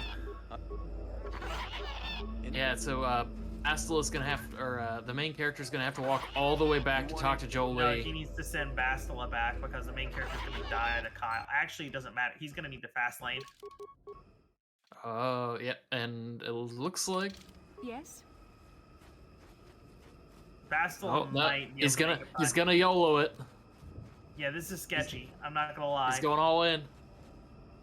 You better quick save here, bud. Oh. Yeah, he just realized how screwed he was. That's funny. The moment when you realize you effed up. Okay, let's talk about range here. So range is still just routining. Never mind, he's no longer routining. He's done. I hope that was the last one. Let's see what happens. Is he good? Did he do everything right? Look at him make these saves. Boom, boom, bada, boom, bow. Here we go, and he's got Lahan. Okay. Good for him. All right, so heading to Lahan. So these are these last 2 DLCs are not fun. Basically because we ooh, nice. You got first try fighters. Good. I'm interested to know what his splits look like after this. But I don't think he has it set up so we can see his actual splits. Was he talking to the Giska there? That's funny. Is he gonna save or kill the Giska? Oh wait, different run. Yeah, can't even choose here. Yep. All right, let's see these DLZs. Good. Good first DLZ. Okay, now the second one. Here we go. This is the rough one. Either this one works immediately or it doesn't. Come on, Range, you can do it. I mean, I'm supposed to be shit-talking to you here. I mean, Range, you can't do it. Let Indy catch up. Indy could catch up right now if Range really struggles here on this DLZ. It is technically possible. Never mind. I was gonna say, Indy's doing his coordinate warp. He's gonna get his first star map. Life on.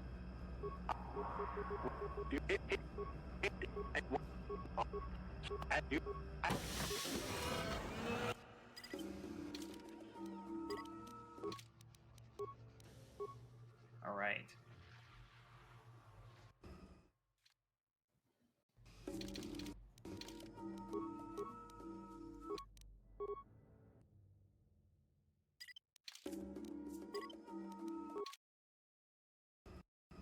All right, we had this explained already. We got this cute little hotshot back, and that means we can skip ship parts, and lowering the force field, skip the unskippable cutscene, and Range is going to be on the Starforge now. Gosh, I really wish I could see his splits right now. Indy, I lost track of how many star maps he has. I hope he knows how many star maps he has. I think he's on 3.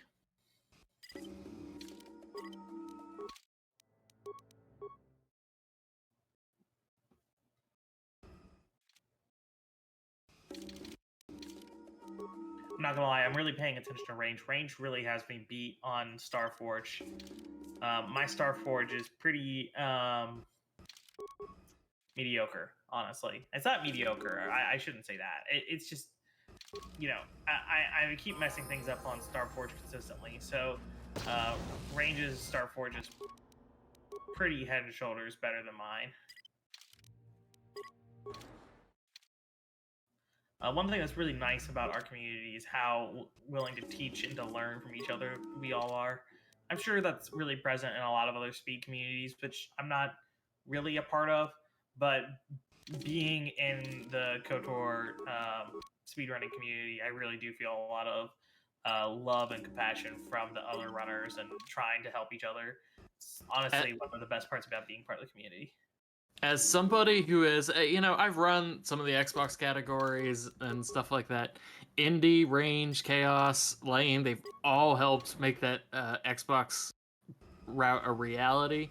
And anytime I've had a question about this route, they're almost always right there, ready to answer a question that I have because I've had a lot. Yeah. Yeah, we were really excited to see that Xbox run come through because we've talked about it for years. Now we're just waiting on someone to run mobile. That will not be me. I hate the mobile version. I can't do the touch controls.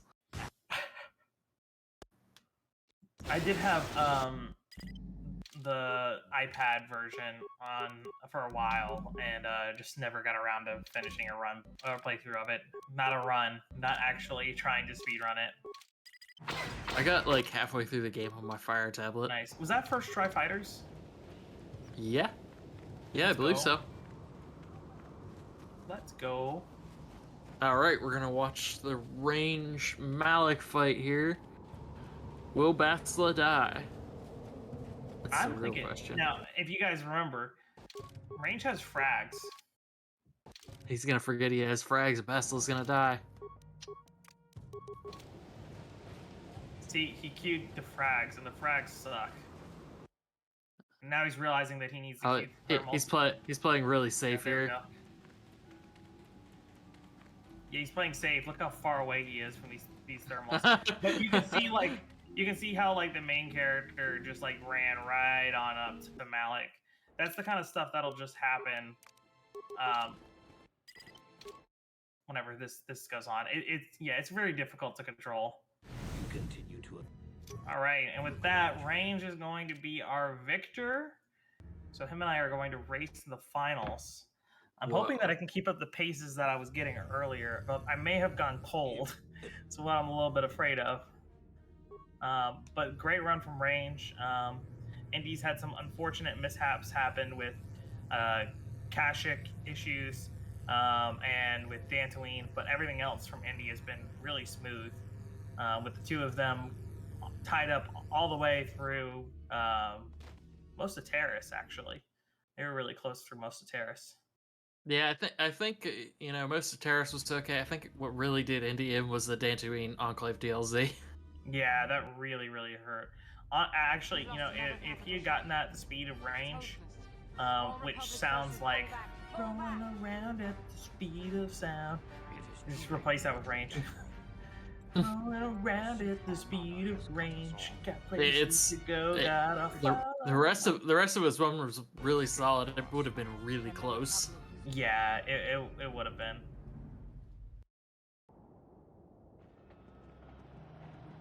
So yeah, I'm excited to race range here. Hope that we can give you a good show for the end. I'm looking for redemption, honestly. Last week, Range and I raced for a GDQ hotfix for a very similar event, and Range beat me out. So I'm totally not salty at all, and I hope that I can take it back. Take it back now, y'all. One PB this time. Great, Indy. These teleports here, like you were talking about earlier, I got my menus messed up, and I was so nervous about these teleports, and it just took me forever to hit them. Oh, which ones? What can I do? The hot shots? The double hot shots. Yep. What? Yep. Yeah. They are tricky and they're scary when you're at the end of your run, making sure you don't mess it up. In my last run that I had a little bit ago, there is a occasional time whenever you load in with an AMG where the OK will be highlighted instead of cancel. And that happened to me twice in my last run. So you have to adjust. You have to react and adjust. So that can be kind of... That is unfortunate. Yeah, you got the Malik cutscene.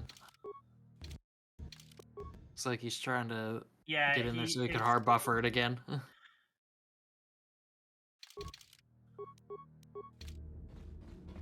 There we go. It's unfortunate, but he saved it very quickly. I would have freaked out. I would have freaked out.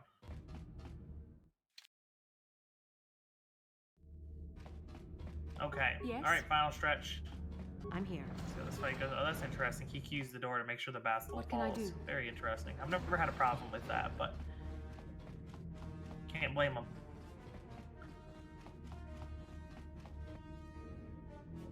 All right, here we go. Well done, Revan. I was once. What can I do? Alright, no frags to worry about. I'm here. What can I do? Now, Malik can actually die, quote unquote, two ways here. So either his HP will get blown up, or he'll spam Force Lightning enough that he'll run out of Force points and he needs to go and suck the Jedi Popsicle. Yeah, GG to Indy, GG to both runners. Good race overall.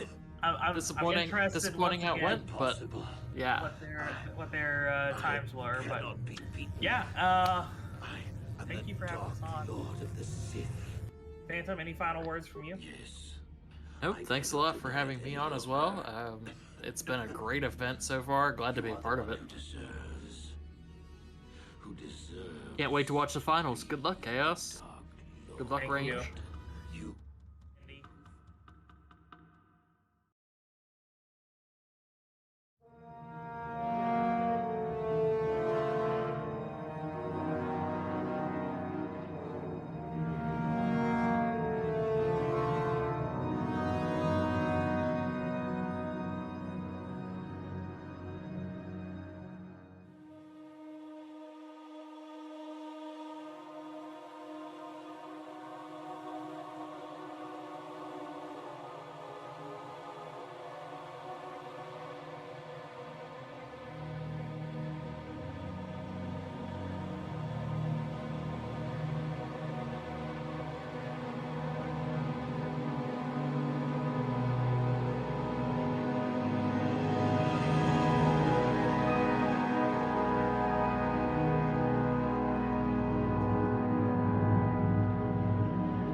finals of our mini KotOR tournament here. We have Range versus ChaosDrifter, the number 1 and number 2 any% runners, and with Chaos's PB tonight, they are 1 second away from each other in PB and world record. So this should be a great race. We're really looking forward to seeing it. We're gonna have one race for all the marbles, and we'll see if it comes down to DLZ luck or if someone will make a critical error. All right. Chaos has been really consistent lately, both today during this tournament and previously. So I might make him the slight favorite, but these two are so close that any small margin of error could decide it.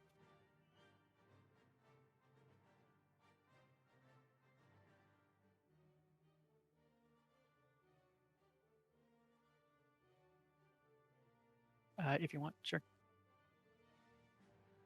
All right.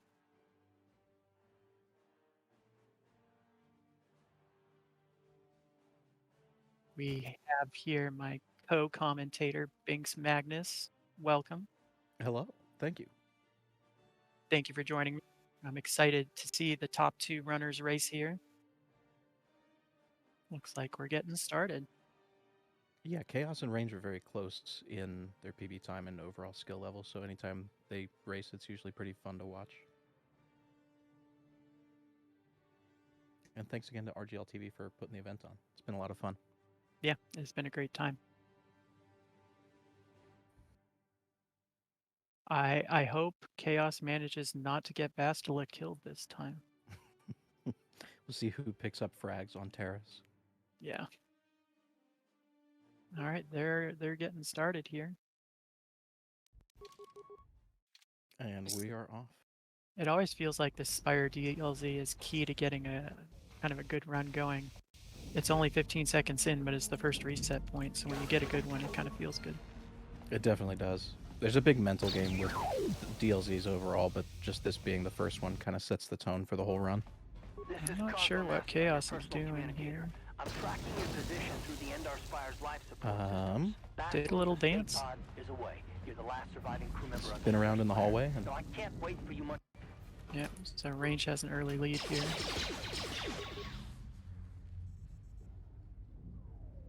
The DLZ makes a big difference early on in the runs, but there's a ton of micro on Endar Spire that goes into getting a good time to get off the level, taking good lines through these hallways, mashing through the first cutscene really fast, and just avoiding getting stuck on level geometry is a huge part of getting good times out. Yeah, and you can even get unlucky and hit what we call a pothole, where you're running down the center of a hallway and you just stop moving. Yeah, it's one of the more aggravating things about KotOR speedrunning in general. You're just running in a straight line, not hitting anything, and your character just stops for no discernible reason. Yeah, I would say it's that and your party members not following you. Yeah. Yeah. All right, Range looking like he's got a solid sneak attack flu here. Sure. These two are so automatic with that. And that was a slick equip menu too. It's interesting that Range does that equip so early because he doesn't actually have the armor yet. So he can't equip the armor in the same menu that he equips the blasters. Yeah, I think he'll equip the armor as soon as he goes out the door. There's a little trick that I think Lane taught me how to do this. You put the mouse in the lower right and then you just open the equipment menu and it's enter up enter. Yeah. So it's probably way easier to optimize it in 2 equips without having the heavy combat suit. Yeah, and opening a menu really doesn't have any time cost associated to it, so there's nothing really wrong with taking a longer menu and splitting it into a couple parts. Mm-hmm.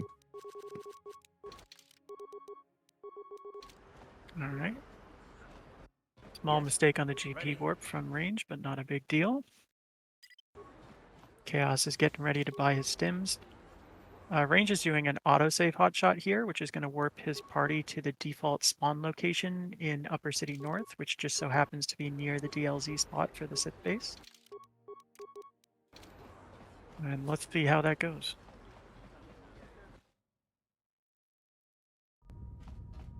Very nice from range. That was a pretty good. Very fast DLC.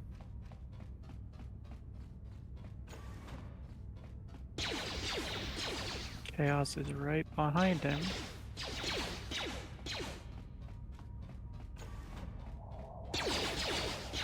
We have two mullet men going against each other here. Sorry, go ahead. Yeah. Mullet Man is a favorite character of the whole community. I know you run unrestricted with the female main character, but yeah, I think If you select any other character in character creation, you have to go back and do it again. I use Mullet Man in like 4 other categories, so I switch it up for this one. Here we get a good wire target on the governor. Good first round. We should be able to get a 3-round out of this for range. There we go. Yep. And a quick hot shot back to the upper city north to do the lower city DLC. Both our runners survived the Sith base, so no problems there.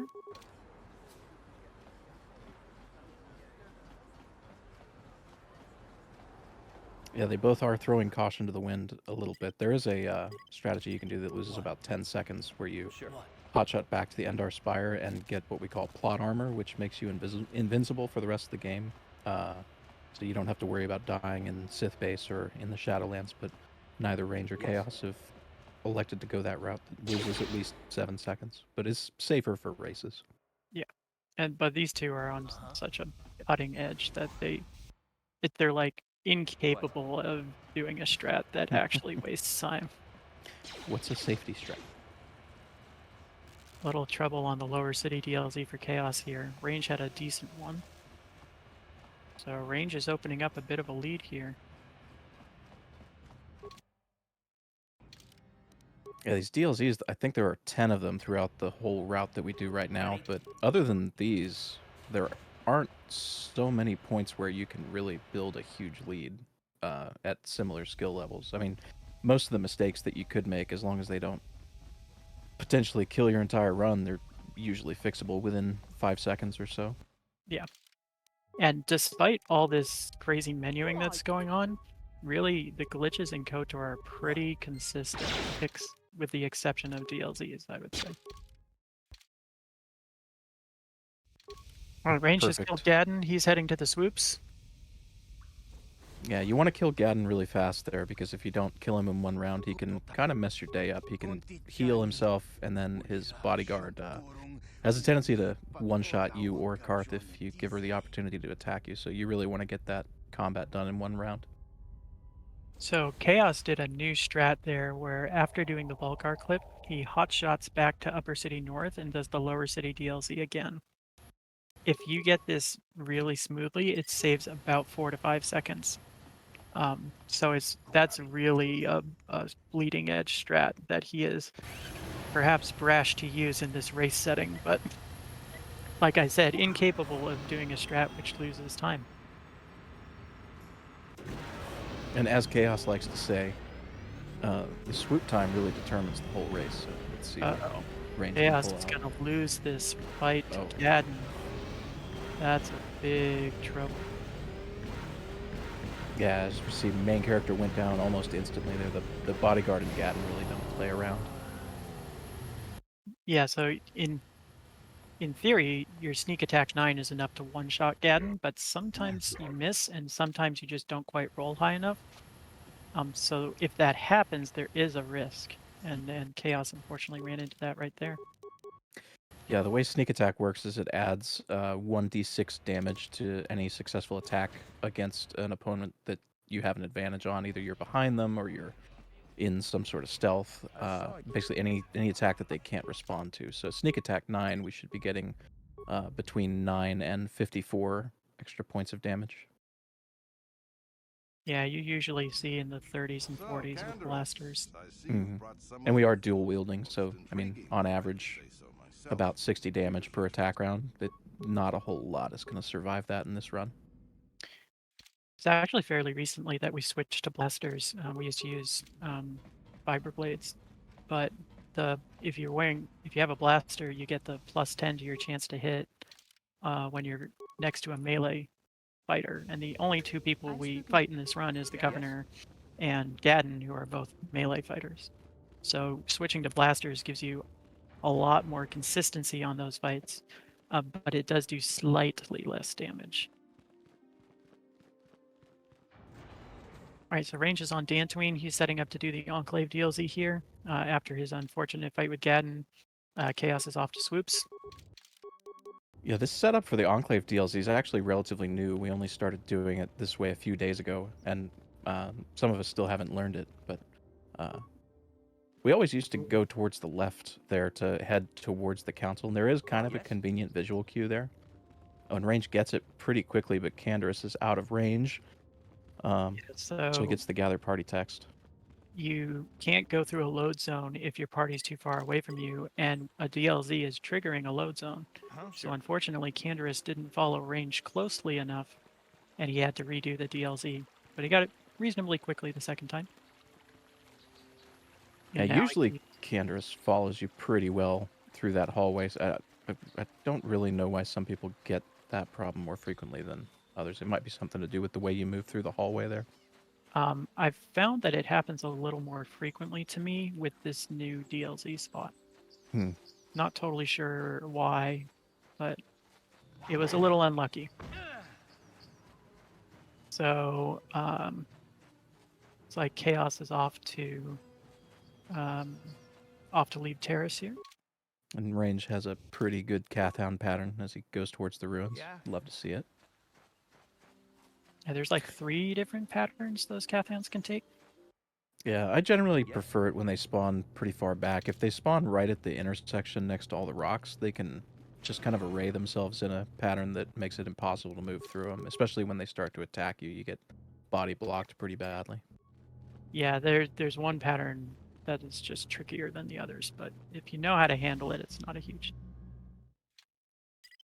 Alright, range has the Dantooine map. He's now warping back to talk to the council. And Chaos has reached Dantooine, so he's going to be doing the Enclave DLZ as fast as he can here. What? Ah, you have returned, young Padawan. Have you discovered what it was? We do a neat little trick here where we kind of abuse the fact that there's a NPC Bastila in addition to our party Bastila.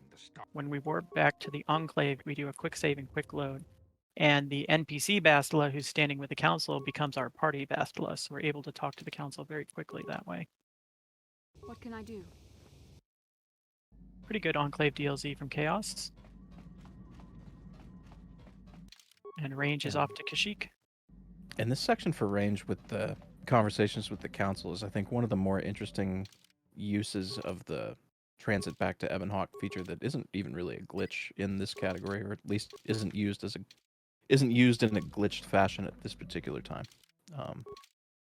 We use that in other categories quite a bit to get past cutscenes that we would otherwise have to watch, and NPCs that we'd have to talk to, but it's one of the least broken things in this run, but is actually pretty fast. What can I do? Range went a little past the Ebonhawk trigger there, so he ran up the ramp.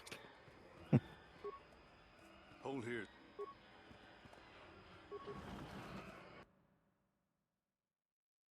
Chaos is having a little trouble with this DLZ into the ruins. Yes.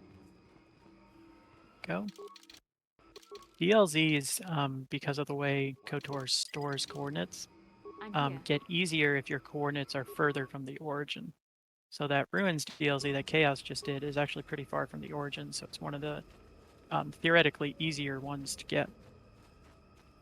We say theoretically easier because numerically it would work out that you would get it more frequently, but DLZs are, even the easy ones are, you know, they're easy until they're not, and then they just ruin your day. Exactly.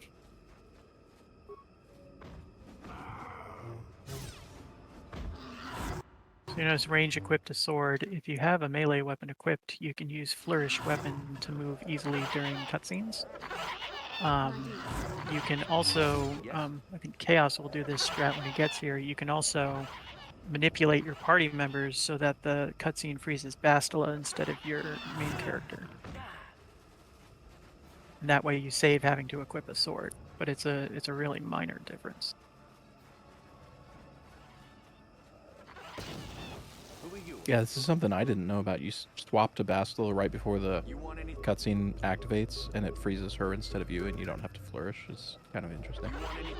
Yeah, so basically, when Callow starts talking, your active party member gets frozen in place because they're supposed to be talking to Callow. But swapping to a different party member, you can run around normally. And so by having Bastila be the active party member when Callow starts talking, you can have your MC move freely even though they're not holding a melee weapon. So it's just kind of a slick little manipulation of how KotOR treats conversations. Okay, so Chaos is heading to Kashyyyk, and Range is about to start doing the routine. Range taking a little safe route there. As I think Phantom and Chaos mentioned earlier, there is a little flash mine on the corner right before you turn left past the attack poachers that I think is a DC 10 to stun you. Yep. It saves not even a second to run through it and hope you don't get stunned, but I go bet around it. anything Chaos is going to go for that. Yeah.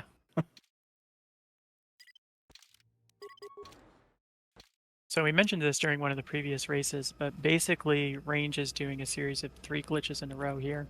He does a hotshot to warp one of his party members over to the map. Then he uses a fast lane to go back to the Ebon Hawk. And then he uses the routine to delete his save data so that the game forgets that we got the Kashyyyk star map. And so by doing these 3 glitches in succession, he's able to obtain the star map 4 times, and each time increments our star map variable so that the game eventually thinks we've reached all 5 star maps, even though we haven't even been to 3 of the planets. It has the handy effect of bypassing the increment that normally spawns the Leviathan next time you travel to a planet. So yeah, as said, there's a address in memory that gets incremented by 1 or 10, I can't quite remember, every time you collect a star map. And when the increment is 4 or 40, the Leviathan captures you. But because we bypass 40 without going to another planet and go straight to 50, we never have to see the Leviathan. It's kind of built into the routine that we don't even need to worry about it. We just never are in a situation where it can get us. Yeah, and if you watch... Leviathan skip used to be a big deal. Now it's just like an afterthought. Mm-hmm. And watching these menu movements, if you have this thought in your head that I have no idea what's going on, don't worry, because you're not alone. Range is so good at flying through these menus at a speed that even someone who runs the game can't always tell what he's doing necessarily. There's a great video of one of his older world records where there's only a single frame of data that shows you that something happened because he's just pushing the buttons that fast. Yeah. The main crux of the routine is saving while the main menu is up. And that's what deletes your save data. Yeah, so right here, he's on the main menu, and you see the quick save. Yeah. And that's what deletes our... It deletes every module from memory except the one that we're currently in. So it deletes the module that the star map on Kashyyyk is in, so when we return to that module, it's as if we're entering it for the first time, and we're able to collect the map over and over again.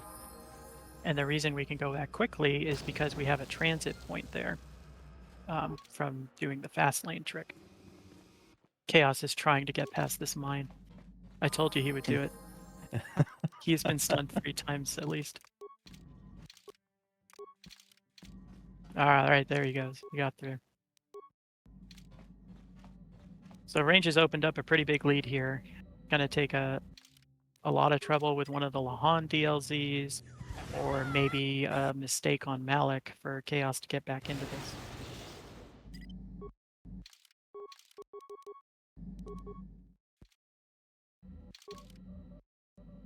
We even have a new hotshot method, which is about a week and a half old. And just watching Range and Chaos menu through hotshots, it's quite impressive.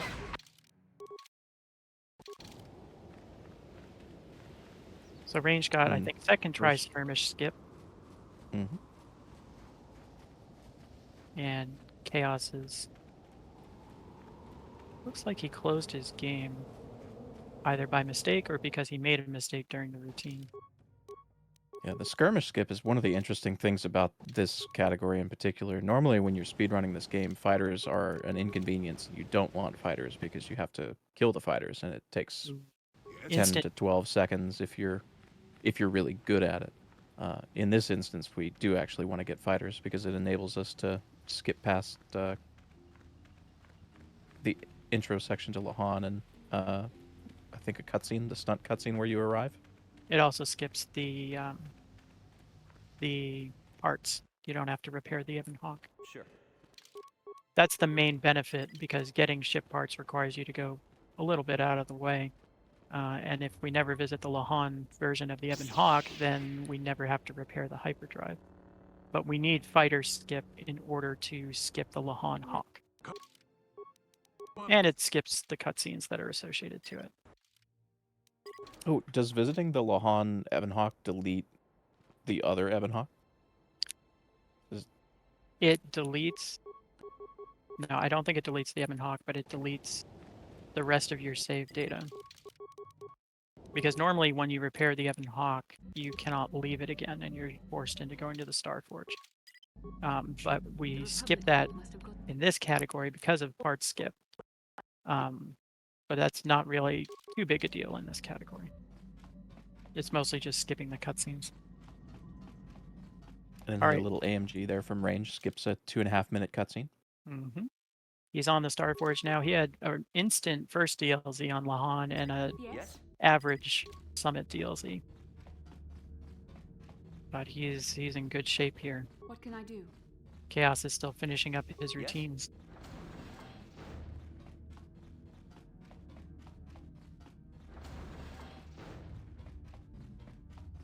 So, Binks, what do you think is the best part of this run?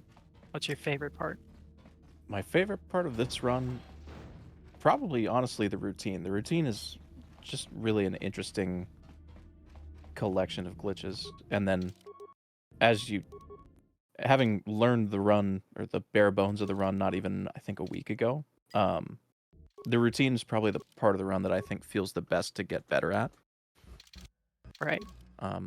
It's especially because KotOR speedrunning in general is so menu intensive, especially the glitched categories. I mean, equips are one thing, but NMG, all you really do is hard buffers, and you might turn VSync on or off for a couple other tricks that you have to do, but there is so much menuing in this run, it doesn't really compare to the other rule sets. And I feel like the routine is just a good showcase of that, and as you get better at it, it makes you feel better at the run overall. Yeah, it's one of the principles of KotOR running in general, is the menus are really...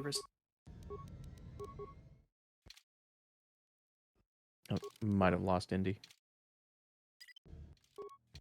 What he was about to say is one of the principles of KotOR running in general is that menu optimizations are just a huge part of a skill cap.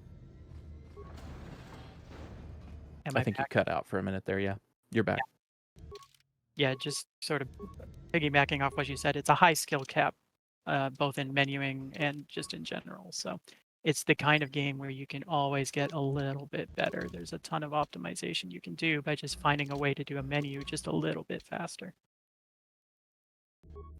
It's an interesting game to speedrun, especially because of the different rule sets that we have for our categories in how the skill cap changes depending on the rule set that you run. Unrestricted is very menu intensive.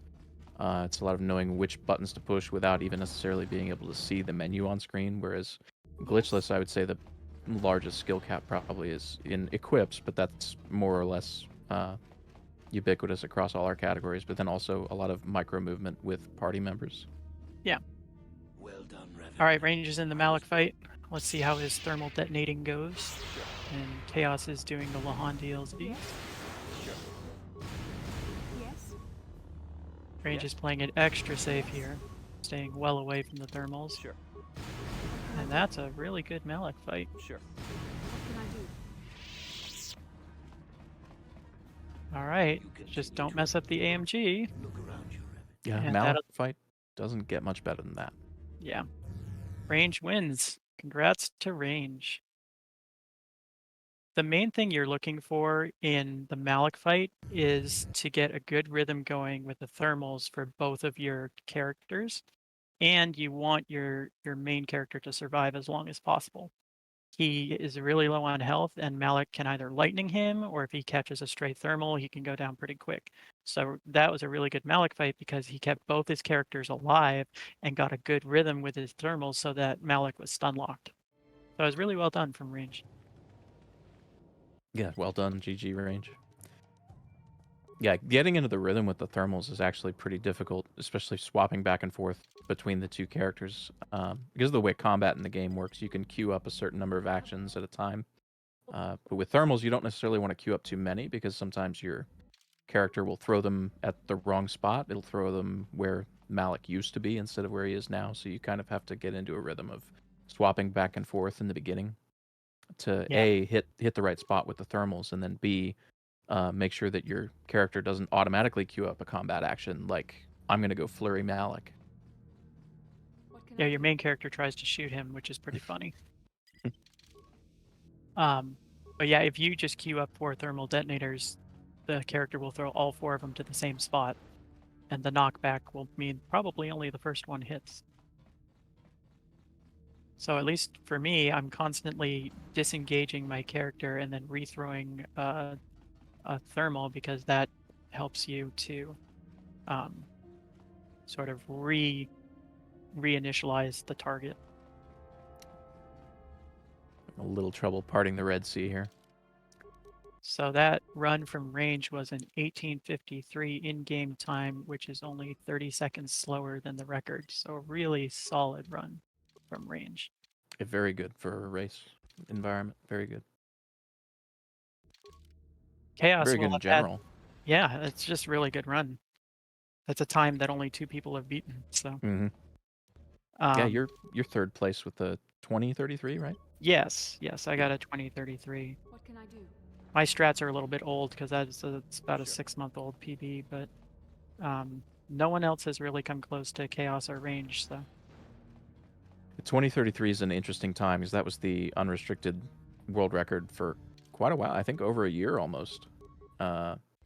Starting in 2020, 2019? Range, no, not that long ago, but range had that time as a record for a while until Chaos beat it probably at the beginning of this year, I think, or mid last year. But pretty much any time under 20 minutes is a really good time for this category. And it takes, DLZs going well and no mistakes with your complicated menus and all of that fun stuff. Honestly, the second half of this run for Chaos has been pretty decent. Yeah, he got both of the Lahan DLZs fairly quickly, and the Starforge is going pretty well, other than the Red Sea taking a minute.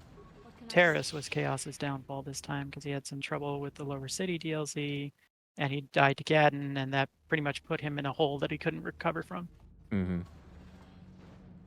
This is a pretty reset-heavy category, particularly when it comes to DLZs, because if you're gunning for really top times, you have, 5 to 10 seconds to get a DLZ before you're going to reset. So. Yeah, just getting off Spire is difficult at a high skill level in this category. Something because I think Chaos is at a point where he will reset any Spire longer than 59 seconds to a minute. Yeah, that's kind of what you're looking for. So you can see that the Chaos got much worse luck on the Malik fight because he lightninged the main character twice. So now he's stuck with just one character throwing thermals at Malik instead of having 2. So it's just a longer process.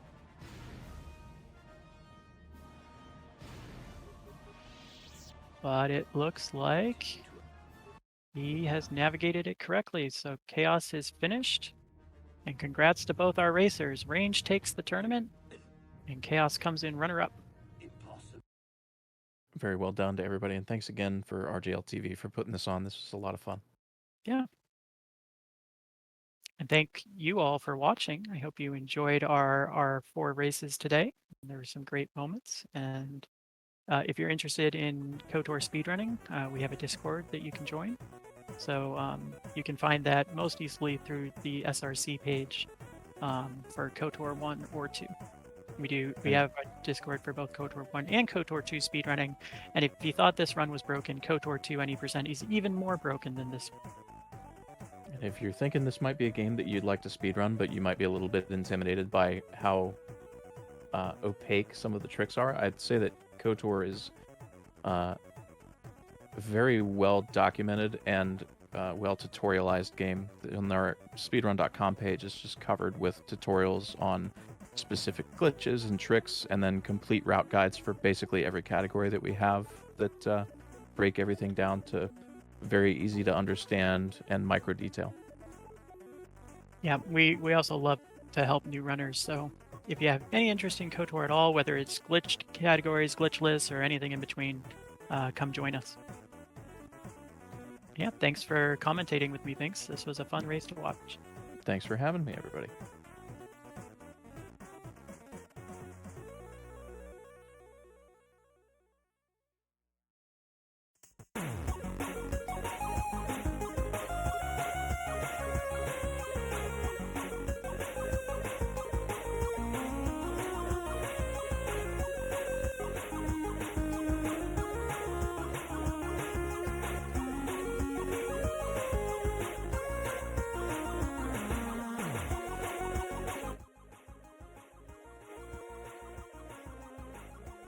Right, RGL, it has been a fun-filled weekend. This is signing off.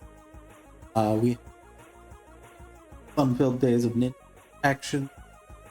Amazing Knights of the Old Republic tournament. Really had a great time watching that. Shout out to BinksMagnus and Knights of the Old Republic community. Star Wars coming out. For us, if you have a game that you want to see a knockout tournament for, or any kind of tournament for, hit us up on the Discord. We're happy to host it. Don't forget, tomorrow we have Random Mondays.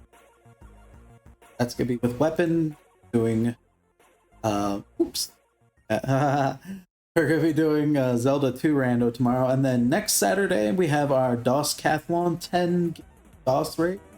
That's July 22nd, 1 p.m. Eastern. That is also open to the community. So if you like DOS game, hop in. You can practice all week, or you could just go up on race day and play through them blind. That's probably what I'm going to be doing.